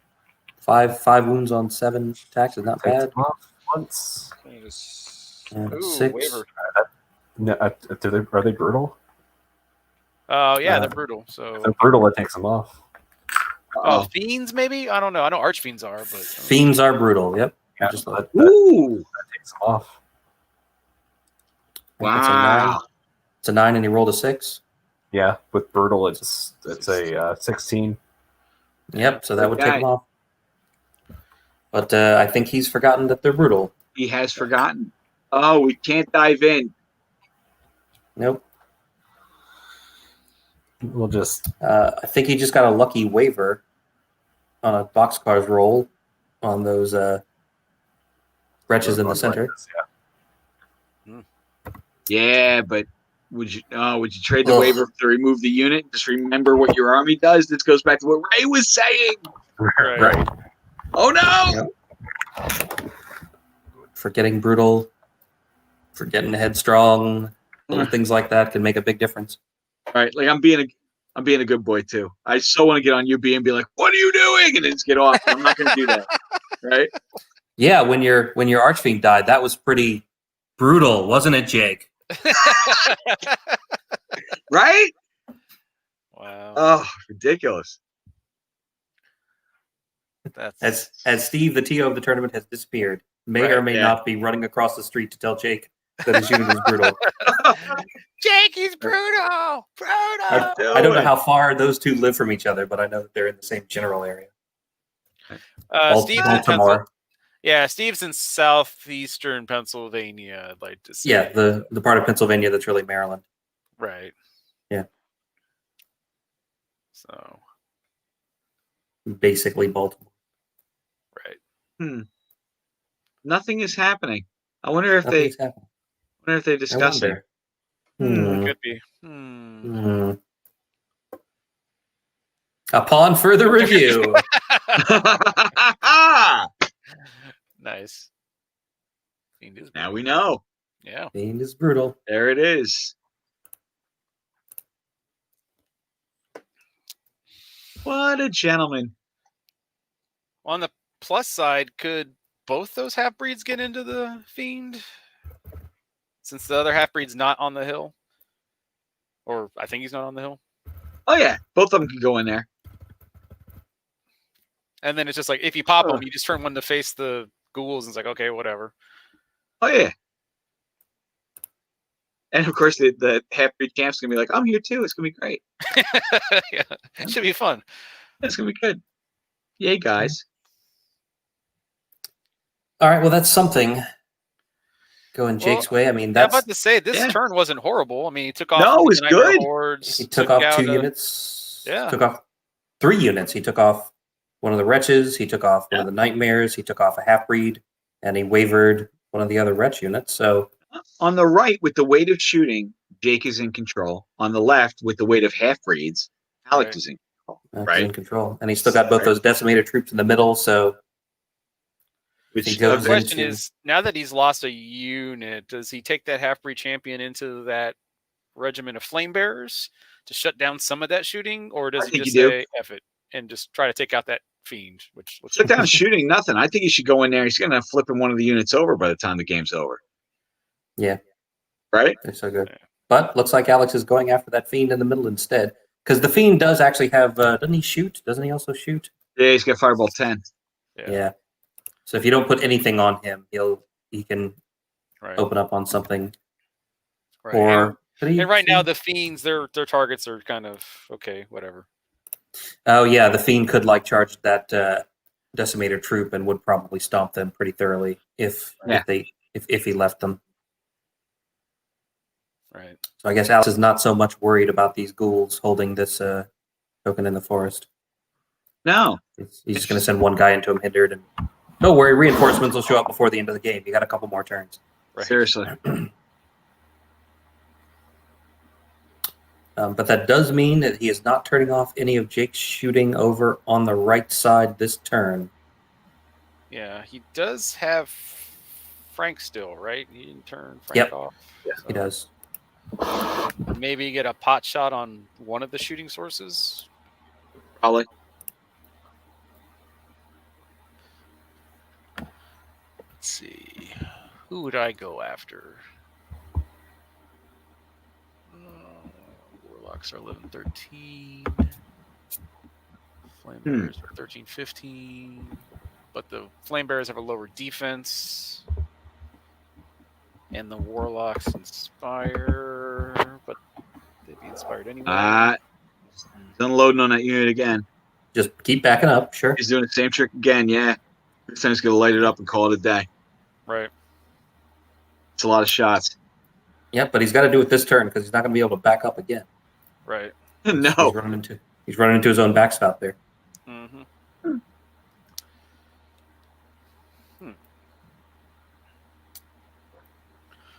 So what? Ghouls were what? 21, 23? Is that the... Yeah. Standard Horde nerf. Yeah. Yeah. 3. So hindered those. Really only getting probably 7 or 8 wounds on that ghoul horde with the left, so it's probably not likely to pop this go around. You think only 7 or 8? With the vicious?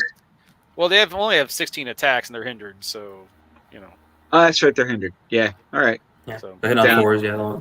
They'll hit 8 times. They'll lose 1 thunderous, but So what? It's whatever. Yeah. so what? Abyssal ghouls are defense 4, so a wound on 3s with vicious. So hey, Yeah. not every hit will auto wound. Right. Right. So 6, 7 wounds maybe. So yeah, it's yeah. Hmm. So I mean, like I said, we weren't unless he was going to multi-charge, but I think he's doing the right thing going into the fiend because Totally is. I don't want that guy potentially getting into my backfield. Although, well, actually hold on. Those half breeds are on the hill, so they're tall, which means the fiend won't be able to see over or around them. Nah. He's just So stuck right in there. Yeah, because he can't disengage Right. because So he's taking on So 2 the things. So tricky I don't thing think. he could do. Yeah, like he might be able to back up and corkscrew into that troop of decimators, but I'm That's not what I was going to certain. say. Yeah, I don't know if he can fit, but yeah, that would be the only tricky move he could do, right? But he can't see them where he is, and he can't disengage and back up an inch before declaring the charge, since he's engaged on 2 sides. That's true. Because I think his line of sight is blocked completely by those half breeds. He's in trouble. Which means the trickiest things he could do is charge the half breed camp, kill him, and turn to face, I guess. Yeah, but he's not going to kill a half breed champ in 1 shot with only like 7 attacks. He's not, right? So Tells you everything you need to know about the half breed champ. But All right, here comes the shooting. Put some shots onto Charlie with Frank, which I'm just picturing like those two like fighting over the last tin of cat food in their apartment. or fighting, accusing each other who pooped the bed. right. Yeah. God. No, it was me. I thought it was funny. Or who huffed all the spray paint? Alrighty, so 9. You don't tell Charlie Kelly how to do his inhalants. That's right. 4 more wounds, so 18 total. 18 total on a 21-23 unit. And there's a Bane Chant roll, probably. Yep. Yes, sir. And he will get it. So that's Crush 2, Thunder 1 on those. Yeah, on a Defense 5 unit. Yep. So it'll bring it down to 2s with Vicious, which is really where you want to be. With, Exactly. Exactly. Nerve. 8. 8 and 3 is an 11. I think Charlie's 10-12, isn't he? Yeah. So wavered again. Okay. So another waiver. When Charlie's wavered, does he still get to activate Cloak of Death? I believe so. Oh, that's wavered on? No, they're 21, 23. So that's not even, they're steady, I like to say, those ghouls. 18 and 3. Yeah, that's still 21. It's a waiver. Yeah. Oh, waiver? Yeah. Okay. Yeah. But only needed a 5, of course, to get to 3. Right. Because it's that kind of game. Yep. Yeah, he really needed to take those off. So that gives Jake a little bit of breathing room there. Because he's still got that meat shield in the way. And Well, he can charge at the flank of that wretch horde now, right? The one on the right. yeah, with his lower abyssals.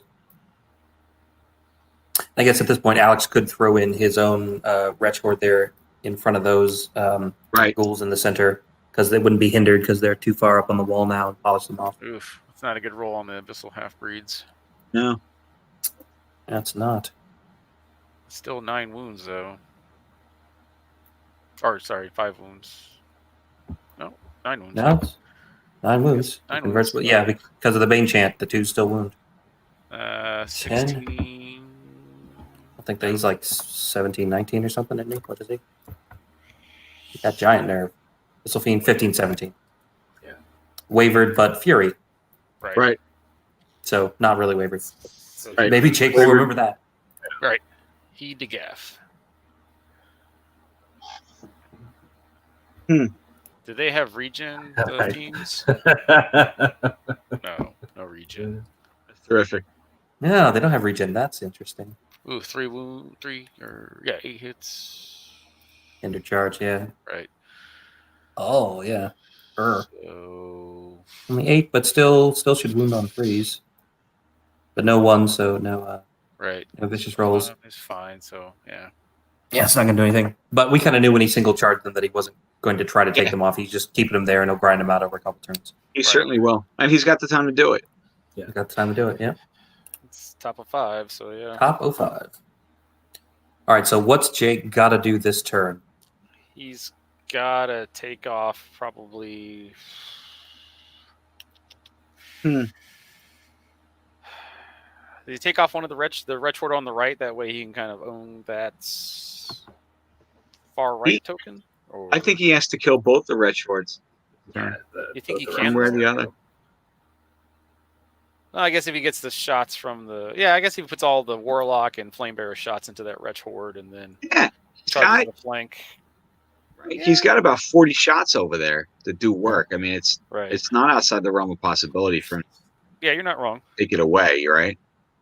Especially if he moves, he can move Charlie up a little bit. Well, like he's wavered, so Charlie's wavered, right? yeah, so you can't really move him up to put Cloak of Death on them. No. Well, he's an individual, so he can still turn and then moonwalk. For I hate 3. that rule. I hate that rule so much. Charlie speed 5. Is it? Speed 6. Speed 6. So 6. Yeah, he can He's a runner. probably. Yeah, he can get there. Yeah, he's a runner. That's all. In my game, that's all Dennis did was just run around with his like rallying, just running full bore. He doesn't have a shooting attack, and he's only got 1 attack, so it's just like running and rallying. Using that golden boy power. Mm-hmm. That's right. I am the golden god. God. He's waiting for his minions to flock to him. That's right. But they don't like him, so he has to run around with them. Right. Oh, I kept him right next to my ice elementals. It's like you stay right there. I need some dash 18 defense 5 bullshit going on.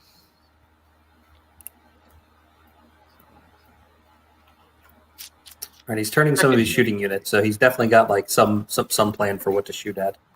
Does he? Yeah. Yes. that's Or he's got that's awfully generous of Jake too. I don't know. Like he's got a lot of targets in the middle. I don't know why he's bothering to turn. Yeah, no, I'd just stay still because he could see all of them. I don't know why he's coming off the hill either. Yeah. Oh boy. What? Why? Get up there. Stop. Well, I can see why he's turning one of them that way because it looks like he's probably going to have that right flank sewn up here after this, and that gives him next turns. But yeah, Sort of. Yeah, He still has an untouched unit of those the fiends and the fiends, the fucking dudes, Nightmares. in the he still has that to deal with. That's a legitimate unit, right? I'm really surprised. Yeah, like I said, I'm not pouring like all his shots into that. You know, well, that's what I'm saying. I can see why he moved one of them, but like the other one, it's like leave them to shoot. Yeah, I don't know. I would dump every single shot I had into them. They're not inspired. Right. Aren't they? The slave driver over here. Was that a slave driver? Yeah, it's a slave driver. Yeah. I got him confused with one of the Always Sunny bros. Yeah, he's down here. Okay. Frank's hiding down here. He's up there basically inspiring everything. That's his whole center, yeah. Right. Doing anything that's not a half breed, essentially, is what he's inspiring. Yeah. And the half breed champ is over there to inspire the half breeds. Inspiring the half breeds. Sure. Oh, they're just out. Yeah, but they're not in any danger. Come on. Yeah, true. Right? They're just out of danger, is really what I meant to say. You kind of cut me off early. They're out of danger. Oh, sorry. My bad. Although I had a game against Steve Malone 3 weeks ago, and he had a horde of Draugr that did like 9 wounds to my Huskarl's regiment. It was just like, what do you do with that? Right? Come on. Right? I was like, that's not math. That's like it's not supposed to work like that. Reality is twisting you as you speak. So he did moonwalk Charlie, and he did pick Cloak of Death, so he put a wound on each of those units over there. Sure. In the bottom right. And now he's pouring his shots into those wretches in the middle. As you do. As you do. And I guess he'll be trying to drain life here and heal the ghouls that have 18 wounds on them to see if they can stick around for one more turn. Right. That's what you're always hoping for, right? Yeah. Because those warlocks, I don't think have any unit strength. Do they? Oh, they do have unit strength. Yeah, US1. That's good. That's why the Warlocks are so good right now, is because they do have that Yeah. unit strength that they can just. I feel like when they introduced them in the last cockbook for second ed, they didn't have any unit strength because they were like individuals or something like that. I don't believe Yeah. they did. As a matter of fact, I have my Clash of Kings 19 now. Look it up. Yeah, take a look at that. Pretty certain they didn't. Or at least they didn't have any unit strength. I feel like Right. we were doing the Abyssal Army review. Right, it was. And I was like, these guys are awesome because they're large infantry, so they score. And the other guys on the cast were like, no, they don't. Yeah, no, they were special. The rules were individual fury and regeneration 5-up. Right. Yeah. So yeah, having them with unit strength is clutch. Yeah. To give them that ability to just run over, because they're still speed 5 or 6. And I think Jake just healed the lower abyssals instead of the ghouls, and now he's doing blood boil instead of drain line. Yeah, they're still speed. Those warlocks are still speed 6, so like they can just run over and claim things in the end. Oof, only 4 hits out of 12 dice on that is not the best dice rolling. Oof. And only 2 wounds. Oof. Yeah, he should have just drained life.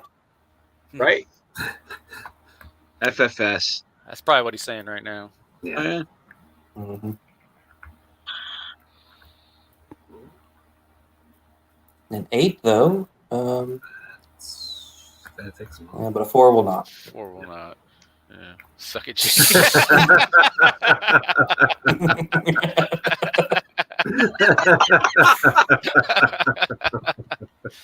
Oh, that's terrific. He's not wrong. Yeah, they're steady because I would have put them on 22. Yeah. That first roll. Too bad. All right, let's see what combat we're doing here first. So he's going to send his ghouls into the half-breeds on the left. Yeah. Not hindered, but they still only hit on 5s, I think, right? Yeah, they're no, they hit on 4s. Good for them. They hit on 5s. Jake's just cheating. Oh. Forgotten that they're not lower abyssals. Right.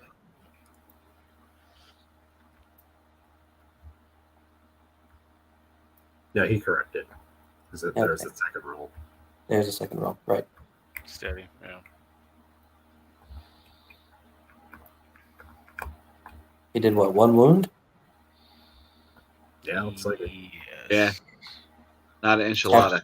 Half-breeds are only defense 4, not 5. Yeah, they're only defense 4. So just 1 wound there.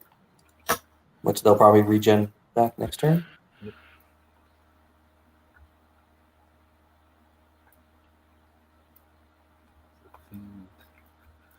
Yeah, not enough. Yeah.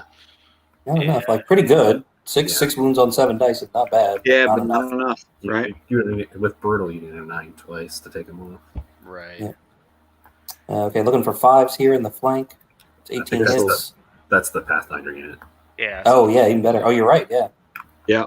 28. And they have crushing 1, so he'll be wounded on snakes. Mm-hmm. Oh, no! Ghoul. Oh, Ah, what are we doing? What are we doing, Jake? Got it.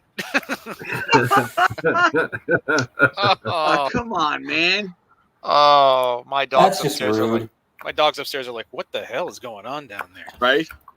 Oh man, that is a shame. Couldn't have happened to a better Jake Chairapica. Oh man. Well, Toast that's Jake. a really, really, really rough spot to roll snake eyes there. Man, Yes. steady indeed. Oh man. Alex, bottom of 5. So what does Alex do with that? Float? I mean, besides gloat and strut around like a chicken on the around the roost. I mean, he's got 2 heavily damaged wretch units. Yeah. Like what? Throw him in. Yeah. Well, You toss them in. You get a couple of extra wounds. You blow up. You do a couple extra wounds. You do what you can, right? Right. Yeah, I mean, Those the one in the middle those are should, not- should kill those guys. Yeah, those hordes are not there to do anything besides getting away in a lot of little troops of decimators to do work and the nightmares to do work. Right. Yeah. So I don't know. I would disengage, turn, and make the ghouls disappear. Ooh, Yeah, nice. it's a not hindered charge because you're just ahead of the wall there. Yeah, so you throw the wretches into the middle one. The ones over here on the right, I would be tempted to just disengage and turn all of your shooting units and just start shooting at the abyssal, lower abyssals. That's the plan, right? Yeah. Why not? Yeah, they're going to die next turn anyway. Might as well try and take out the lower abyssal horde this turn. Yeah. Concentrate your shooting. Yeah, because if you just disengage and slide over an inch, those lower abyssals can't do anything except charge you again. Right. But that is not what he is doing. He is backing up, and he is staying backed up. And he's going to, send the half-breed champ in again to finish off the Archfiend, you think? Yeah, he should. I mean, that should be enough. He just needs a couple more wounds. Like another nerve check should get him. Yeah. Really. Oh, man, you do all that. Just one regen. Yeah, problem is that's when you like flub your roll and Right. don't do nearly enough wounds and Right.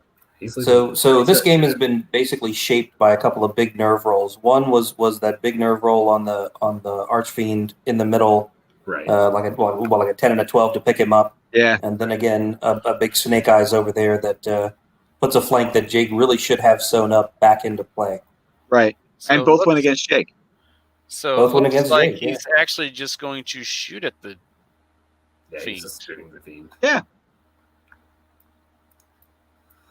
All right. Yeah, because he's sending the half-breed champ into Flame Bears. Yep. To turn them off for a turn. right. Or possibly pick them up, but it's bottom of 5. He's really only get two swipes at them. Definitely, and I'm not sure he'll get them with just 2 swipes. Can he fit? Yeah, he might Well, have to sidestep those nightmares first.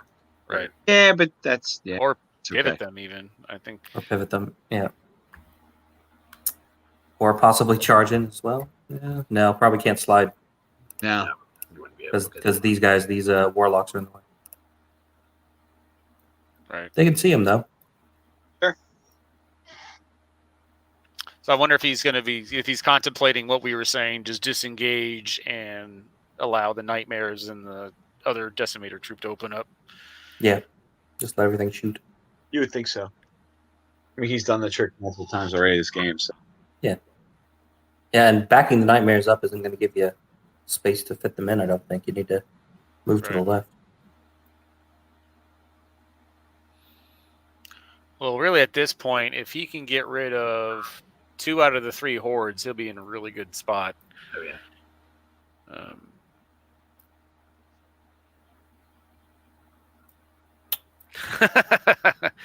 Yikes! So they're not devastated, Wow. thanks to Dennis. Like the slave driver. Oh, Has rally. Rallies them. Yeah. oh, he does. Yeah, you're right. My bad. To slaves only. Mm-hmm. Whoa! As Alex undoes it all because he realizes he has to step the nightmares to the left. There you go. There we go. That's the thing. That's the thing. Now you pick up in place, and now everything's hunky dory. And you can still take the nightmares at one of the warlocks, or Yeah. Maybe hope you get a good shot in, take them off. Or You I back doubt it your- because yeah, they're 11-13 inspiring, but yeah. No, he backs the decimator troop back up into the field, so they're in cover now, Yeah. and they're scoring. And they're scoring that objective. Yeah. Yep. Alex plays troops really well. He does. He's playing these decimator troops the same way he used to play his ranger troops. Yep. again Right. with the analogy thing, That's what he does. Right.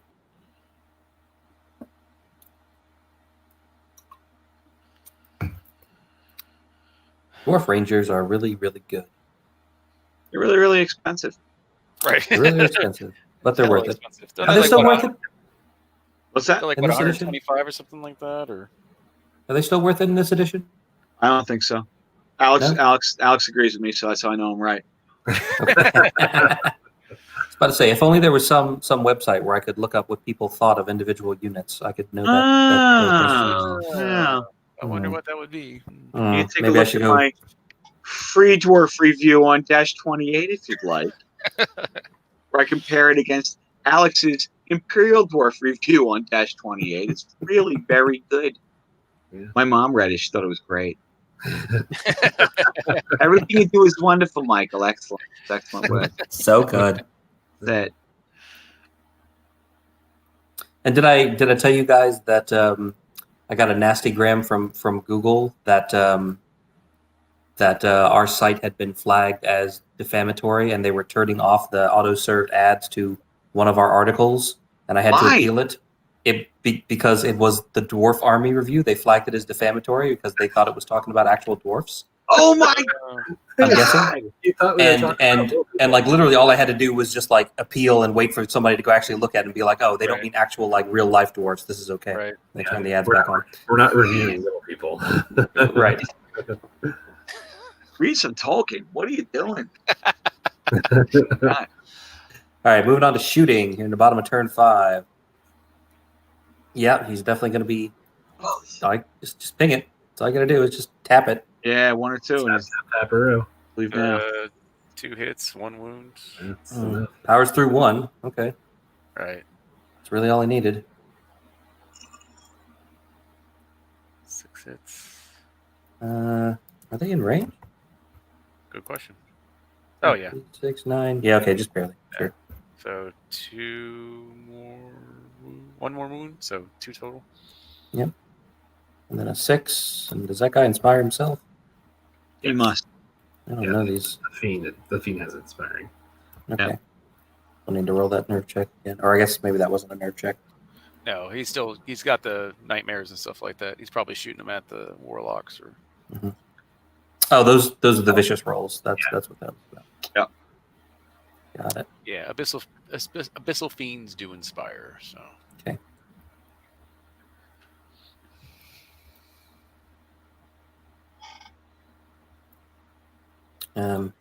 Possibly shooting with the nightmares at those flame bearers. They might have been trying to decide whether they have cover or not. Looks like they decided that they do. They hit on 5s. Yeah. So 4 hits or 4 wounds. Sorry, because they do not have Not piercing. bad. So. Yeah. 4 wounds. But flame bearers should be fine. They're what, Right. 13, And 15? Yeah. 13, 15. And they regen. So. Yeah.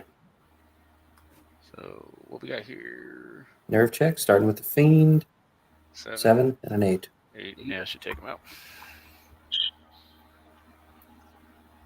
Okay, flame bearers are fine. But the fiend is gone. And that's Jake's last big hitter hammer unit. I do want to make the point, though, that at this stage of the game, Jake is winning the game. Right. Mhm. He is. He's sitting on 3, and they've tested 1, and Alex only has 2. Correct.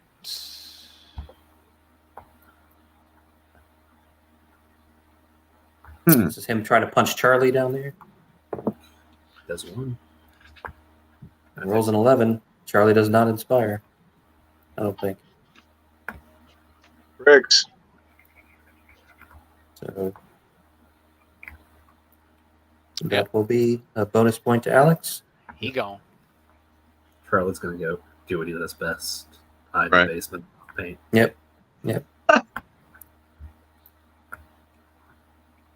Okay. What do they have going on now? Opts to walk forward with them instead of For the reforming? next turn, if he's able to, he can get maybe some shooting into the abyssal horde. I don't know. I don't know. Yeah, that was a weird choice. I would have just turned them. Yeah. So here come the unhindered wretches against the abyssal ghouls in the middle. He's doing a couple wounds, but just needs to do enough to cause a nerve check. There it is. 23. That'll do it. Yep, 23. Yeah. 'Cause I think Jake is big out of inspiring sources at this point. No, Yeah. the warlocks have inspiring. They do? Yeah. No, they do.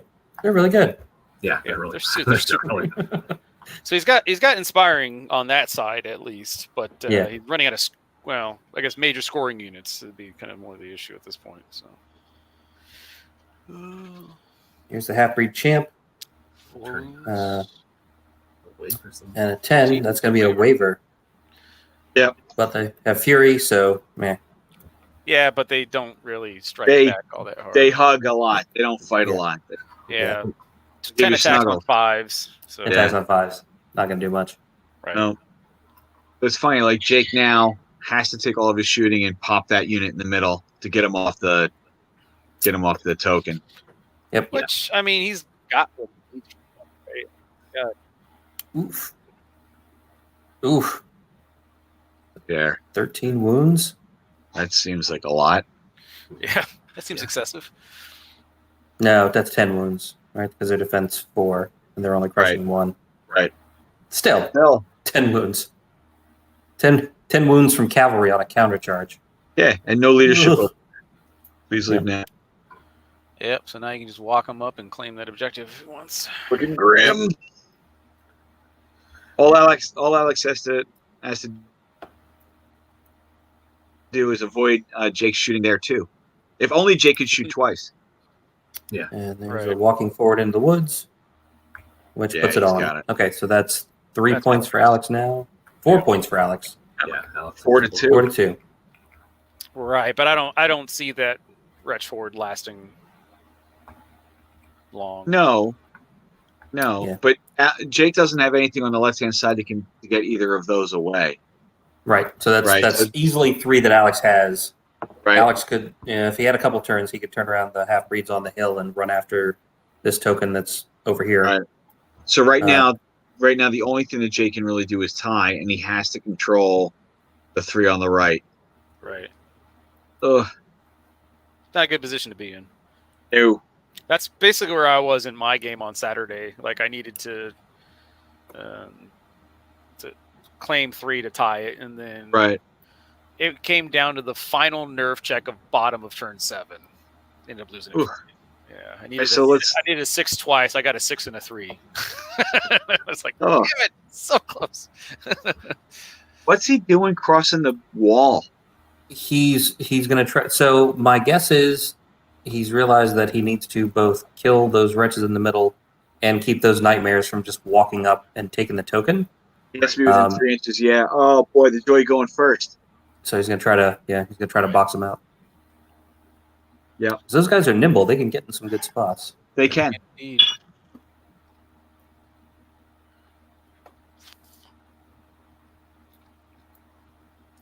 Hmm. Only regens 1 on his flame bearers that got punched by the half-breed champ. And I'm guessing they're just countercharging. Probably. Yeah. What else are you gonna do? I mean, Right now, you got to go in. Ugh. Yeah, okay. I guess it's a scoring unit. You got to put it into play. And you're going to hope that your other flame bearers live and hold that token for another turn Right. on the hill. So you might as well move these guys forward. Sure. That's a regen roll on the nothing. lower abyssals with nothing because they're 5 up regen. Nuts. Oh.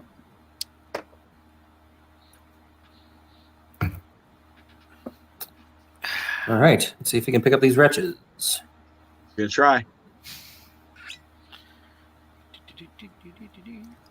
There's a regen roll on those other flame bearers that he walked down off the hill, walk forward. Yeah, kind of the screwy thing there is he may have granted cover to the wretches from the flame bearers because the warlocks are in the way. Yeah. Yeah. But I think is he drain lifing the half breeds on the hill.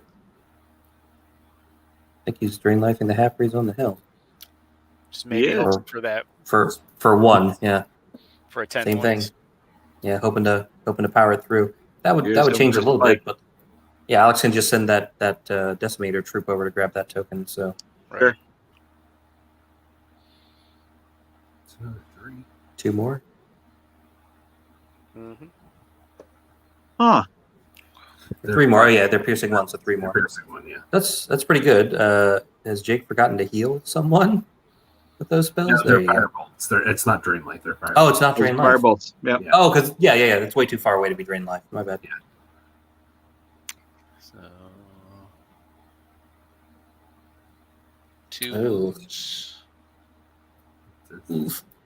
That is not a lot. That's not a lot. That doesn't guarantee it. No, it certainly doesn't. Doesn't need a lot though.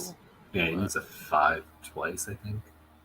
It's a 6. That'll Half-breeds waiver are those guys, wavered. won't it? Yep. Yeah, they're 14, 16. Son of a gun. Yep. Now, kind of a big one here. Yep. 7. Math. 7 and 16. Just 23. 7, 16 is a 23. Yep. He has a 21, so he needs to do it. Fired. Oh yeah. And an 11. Yeah. Get out of here. There you go. All right, Get so there's a outta load off Jake's mind. Is he within 3 inches there to control that? He is touching it with this guy that he walked there you forward. go. He's just touching it.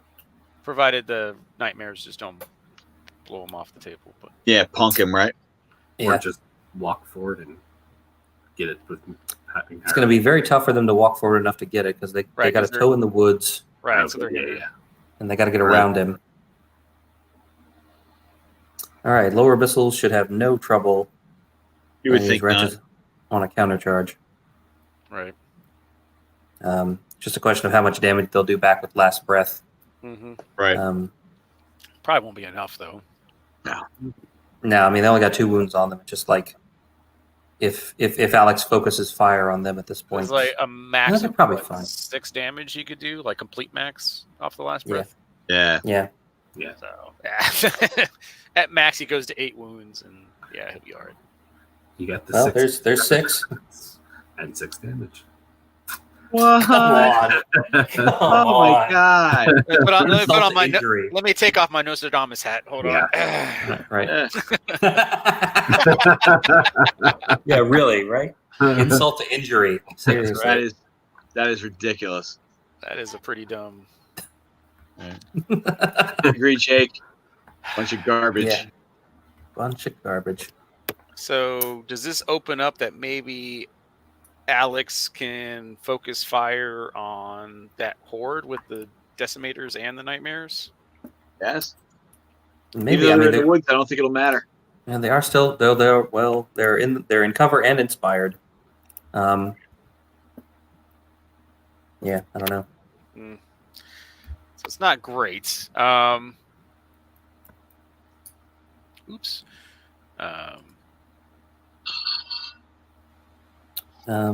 Yeah, but I mean, so right now it's a draw. So how far is that decimator troop from that token near the warlocks? If they can get within 3 inches, they would contest, right? If they could get within 3, they would contest. Yes, Right. which would give the game back to Alex and make it 3-2.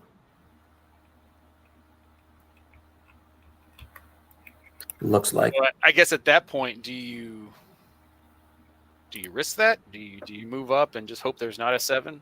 And What else can you do? yeah, I mean, the troop's not doing anything else right now. Well, you charge the nightmares into this warlock, and when you center up on him, you'll be within He'll 3. take the token. Yeah. Be hindered charge, but Be hindered charge, but you just have to get there, right. which is what Alex is doing right now. Speaking of, right? Speak of the devil. Yeah. Big enough and enough unit strength to take it away, since the other Abyssal Warlock is just out, Right. and nightmares are probably Unit strength 3. Yeah. Yeah, unit strength 3.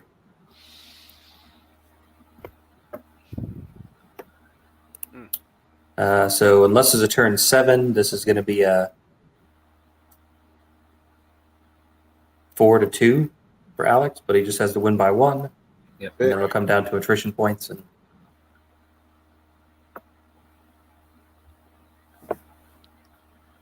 I like what he did with his half breeds to sort of kind of keep them out of shooting. Not that there's not much left to shoot at him, but Right. Yeah. still, you just never know. Right? yeah, like he could back the unit on the hill off of the hill, so they can't see him, or have cover from the hill on turn 7, and still be within 3. Right.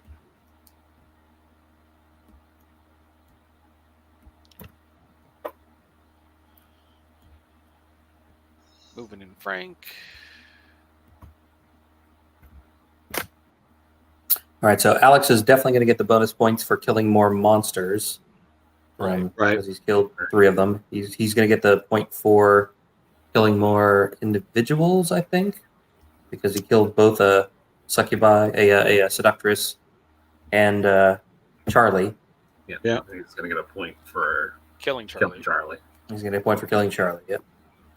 So right now he's at +3.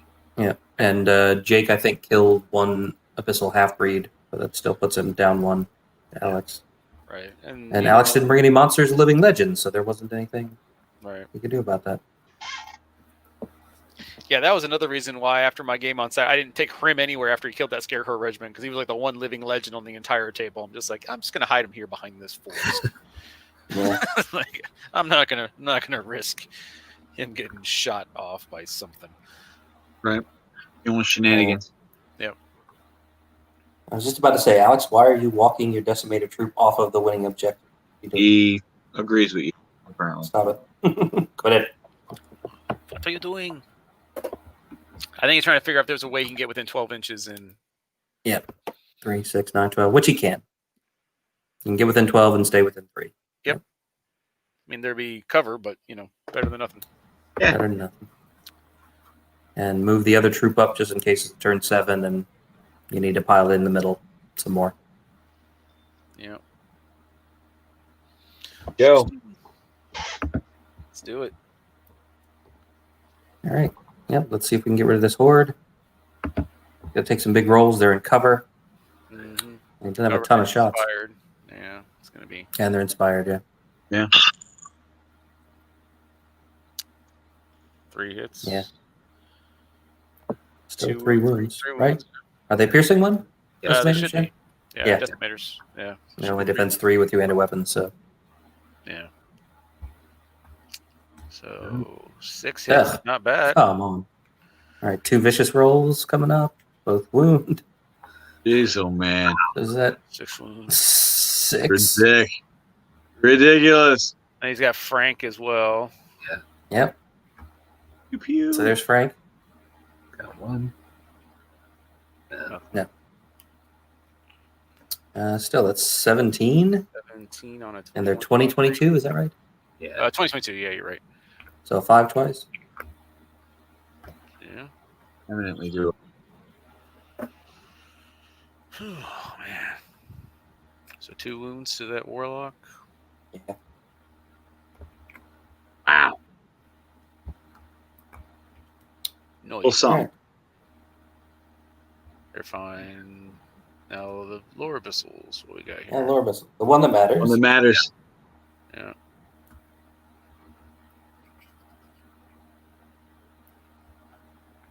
Drum roll, please. Yeah, really.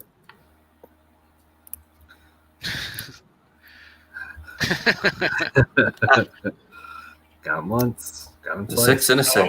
Oh, Leave now. got him. Mm. That pretty much wraps it up, right? Yeah. Yeah. Remember when Yeah. they were at 2 damage? We said that they didn't. They were pretty safe. Right. They'll be fine. They're in cover. Totally good. Yeah, they're in cover. They're, I was getting six wounds off blowing up. yeah. Yeah, that didn't help much. No. Yeah. Okay, what is this? What's Homeboy do? 3 hits, Not a lot. 3 wounds, so 6. So One he's one 9 brutal twice. reroll. Or 1 vicious reroll, sorry. And a 5. Yeah, they're all right. Yeah, they're fine. 8 twice. Yeah, they're fine. All right. On to these nightmares. Hindered should be. Yeah, Still hit 8 times. pretty good. 6 wounds, so he needs 7 twice. 7 twice. Yeah. So make that a 6 twice. Right. Oh, come on. Wow. Oh. What a dick. Yeah, really. Hey, Who does that? Right. And at this point, Jake is like, you just have to win by 1. What are you doing? right. Roll for 7. Yeah. No. No. Yeah, Oh, give it a 7. Yeah. I mean, not that it Those- matters. You can't win more at this point. Like, Yeah. Well, there's. Has he gotten all the attrition bonus points? Has he killed enough to have all the attrition bonus points? I'm what not the good top at math. I try not to do it Let me in look. public. He needs to kill more than 1945. So Yeah. Jake needs to was have fewer was a than like pretty deadly- 350 points. That was a pretty deadly year. Yeah. Now, at this stage of the game, there's not a lot of decisions to make. There's not a lot of Hail Marys that he can even do. You know what I mean? Yeah. On the plus side, it's only just over 2 hours, so I think we're doing pretty good. Yeah. Really? Yeah, started at 8. Yeah. Trucking along. Cool. Hmm. That was a good region. Now, the question is, what can he kill? You go after Frank for the bonus point. Yeah, I think you just get the bonus point. Yeah. He doesn't have great nerve. You just got to put a few on him and get a decent nerve roll. He's what, 10, 12? It's 11, Yeah. 13. 11, 13? Okay. Either way, not a Nightmare's Horde worth of nerve. Should be 3 wounds. Yep. On an individual. That's not Up bad. to 5. Yep. So 8. Gonna go after those guys again, huh? Okay. Yeah. Might as well, right? Closest Gotta thing. to Gotta dead, swing it yeah. back into your favor. So 1 more wound.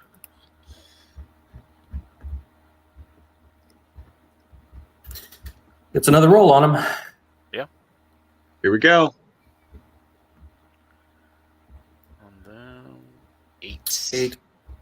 It's a 14. That's a waiver, right? Yep. Yeah. So nothing. Not like Alex was going to come off the token to charge anything. Like, Right. They're gonna sit there and regen. That's it. That's your job now. and only a 3 on Frank. So that's it for that one, too. Oh, come on, man. No. Combat. Not bad. So it's just them. Gonna on try the- to do something with the half-breed champ, I guess. get them points. So 5 hits. And on 5s, yeah. 5 hits on 5. Not bad. Yeah, five hits on 10 dice at 5. Not bad at all. So 1 And 3 wounds? Oh, are they defense 5? I think the half-breed champions are defense 5. Yeah. That's 5. God, they're so good. Yes. Good. Yeah, the normal half-breeds are defense 4, but the champions are 5. So Champs are 5. That's crazy. Crazy. that's one of those. Why don't you take that in Abyssal Dwarf army? Like, Yeah. You can say that about almost everything in the list, though. that's true. Also, Right. too. Well, grotesque champion. There's that. Yes. Why would you take a grotesque champion? Noted. A grotesque champion doesn't even inspire grotesques Right? for itself. It's not even inspiring it. It's like, It's in the why? name, dude. It's in the name. Right. Exactly. Right. Remember But that. Abyssal half-breed champions inspire grotesques. So, They do. because they have the same keyword or whatever. If a giant centaur death machine turned to me and went, "You can do it," I'd be like, "You know, I probably can. You're right. Right? All right, I'll give it another shot. Give it a whirl. You got it. Thanks, buddy. Made me feel good about myself. Yeah. All right, so Alex is just trying to table him at this point. Yeah, I think Right. he's just out of the full bonus points Right. for kill points. Shooting. Oh, he's just doing Yeah. that. So all of the decimators shooting at that warlock. Right. So, what is even being rolled now? All the vicious rolls, bro. So No? 14. You have to do it again. Yeah, he's fine. Yeah, because I think they're 11, 13. So, oh, that was vicious. Yeah, you're Yeah, right. that was vicious number. Oh, there he gone. All Alex right. Chavez takes no mercy on fools. So this is going to be a hindered charge from those nightmares. Yeah. Why not? And an 11. Ah, Jesus. yes. Why Why'd you not? go? Holy crap. He's good. That's just how you roll. That's how you roll it out. That's how you magic the. Plan this out. That- Mhm. And Snake Eyes to route it out. Just to make him feel better. Just to make him feel better, he didn't get tabled. Sure. Leaves the 20 on the nightstand. Says clean yourself up. Yep. That's right. You take the moral victory of not getting tabled. Right? I mean, if I was playing against Alex, I'd take that moral victory too. Oh, absolutely. I wasn't tabled by Alex. All right. Go. So we can go ahead and just take that away. All right. Yes. Take that away. I'm just gonna. I need to see that. So, general thoughts, I guess. How much? Okay, so there were a couple nerve rolls that went against Jake. How much do you think that really mattered in the big scheme of things, or was this just inevitable? I'm sorry, Jerry. I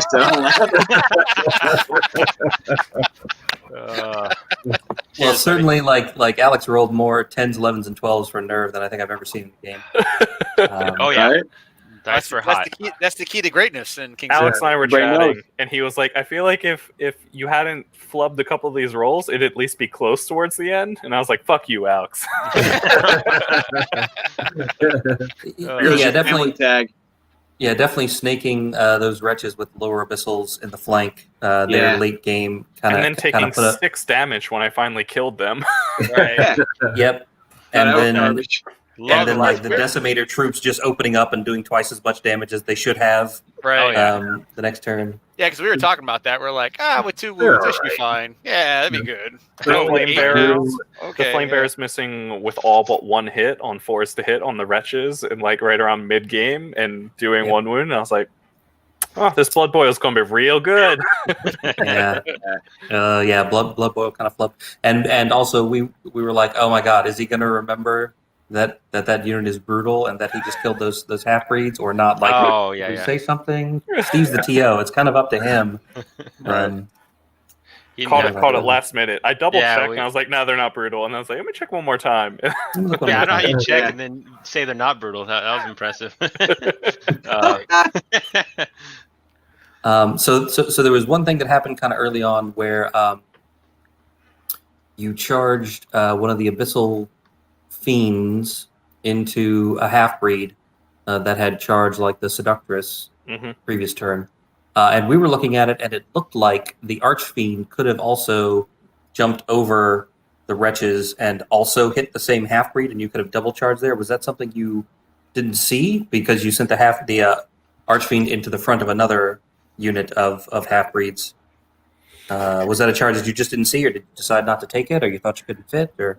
I didn't think I could fit, if I'm being honest. I probably should have checked. But yeah, that's pretty much like I wanted to charge the unit in the back. And then we saw the site wasn't there, and so I sort of just got that tunnel vision of, all right, well, I'll charge this unit in front then.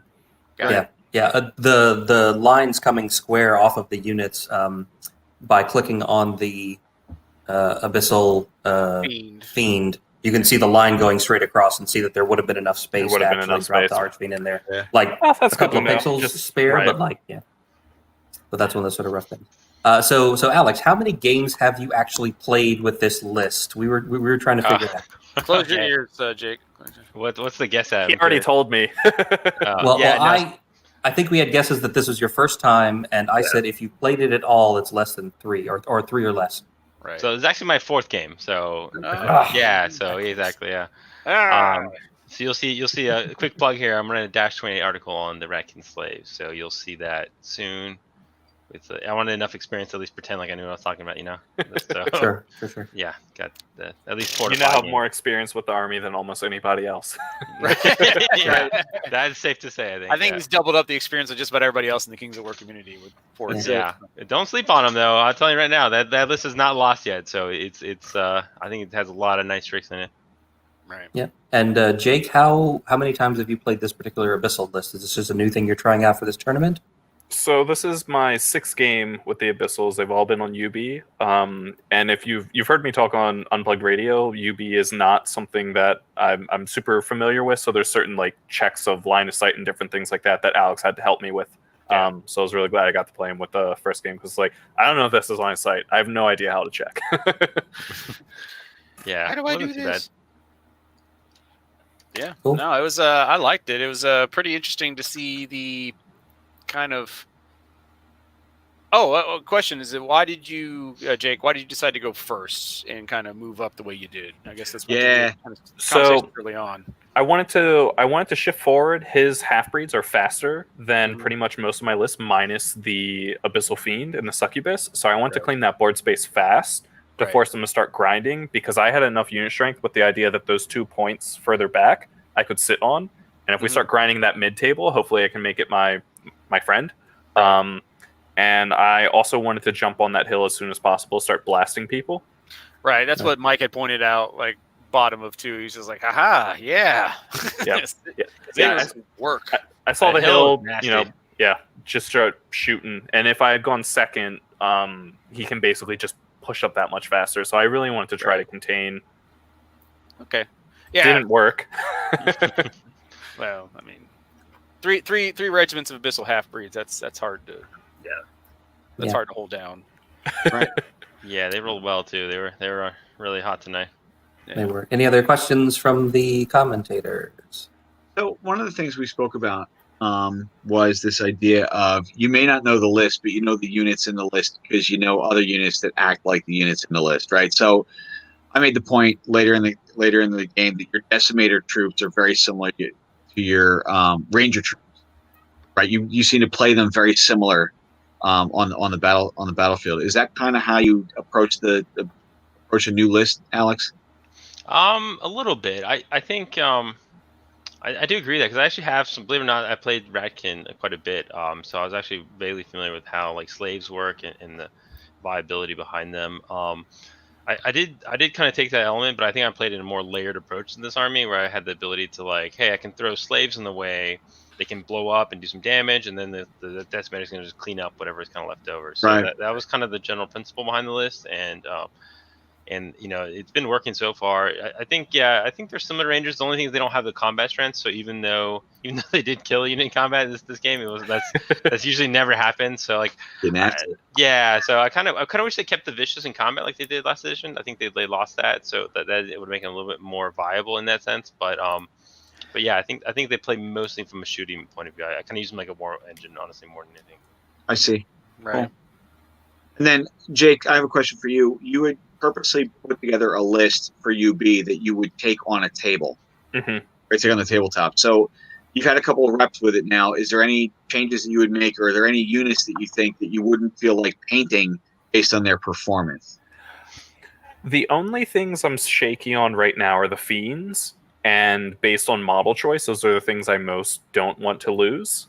Because I think the 3 monster models would look really cool on the table. The Abyssal Absolutely. Ghouls and the Lesser Abyssals and the Flame Bearers have just been awesome.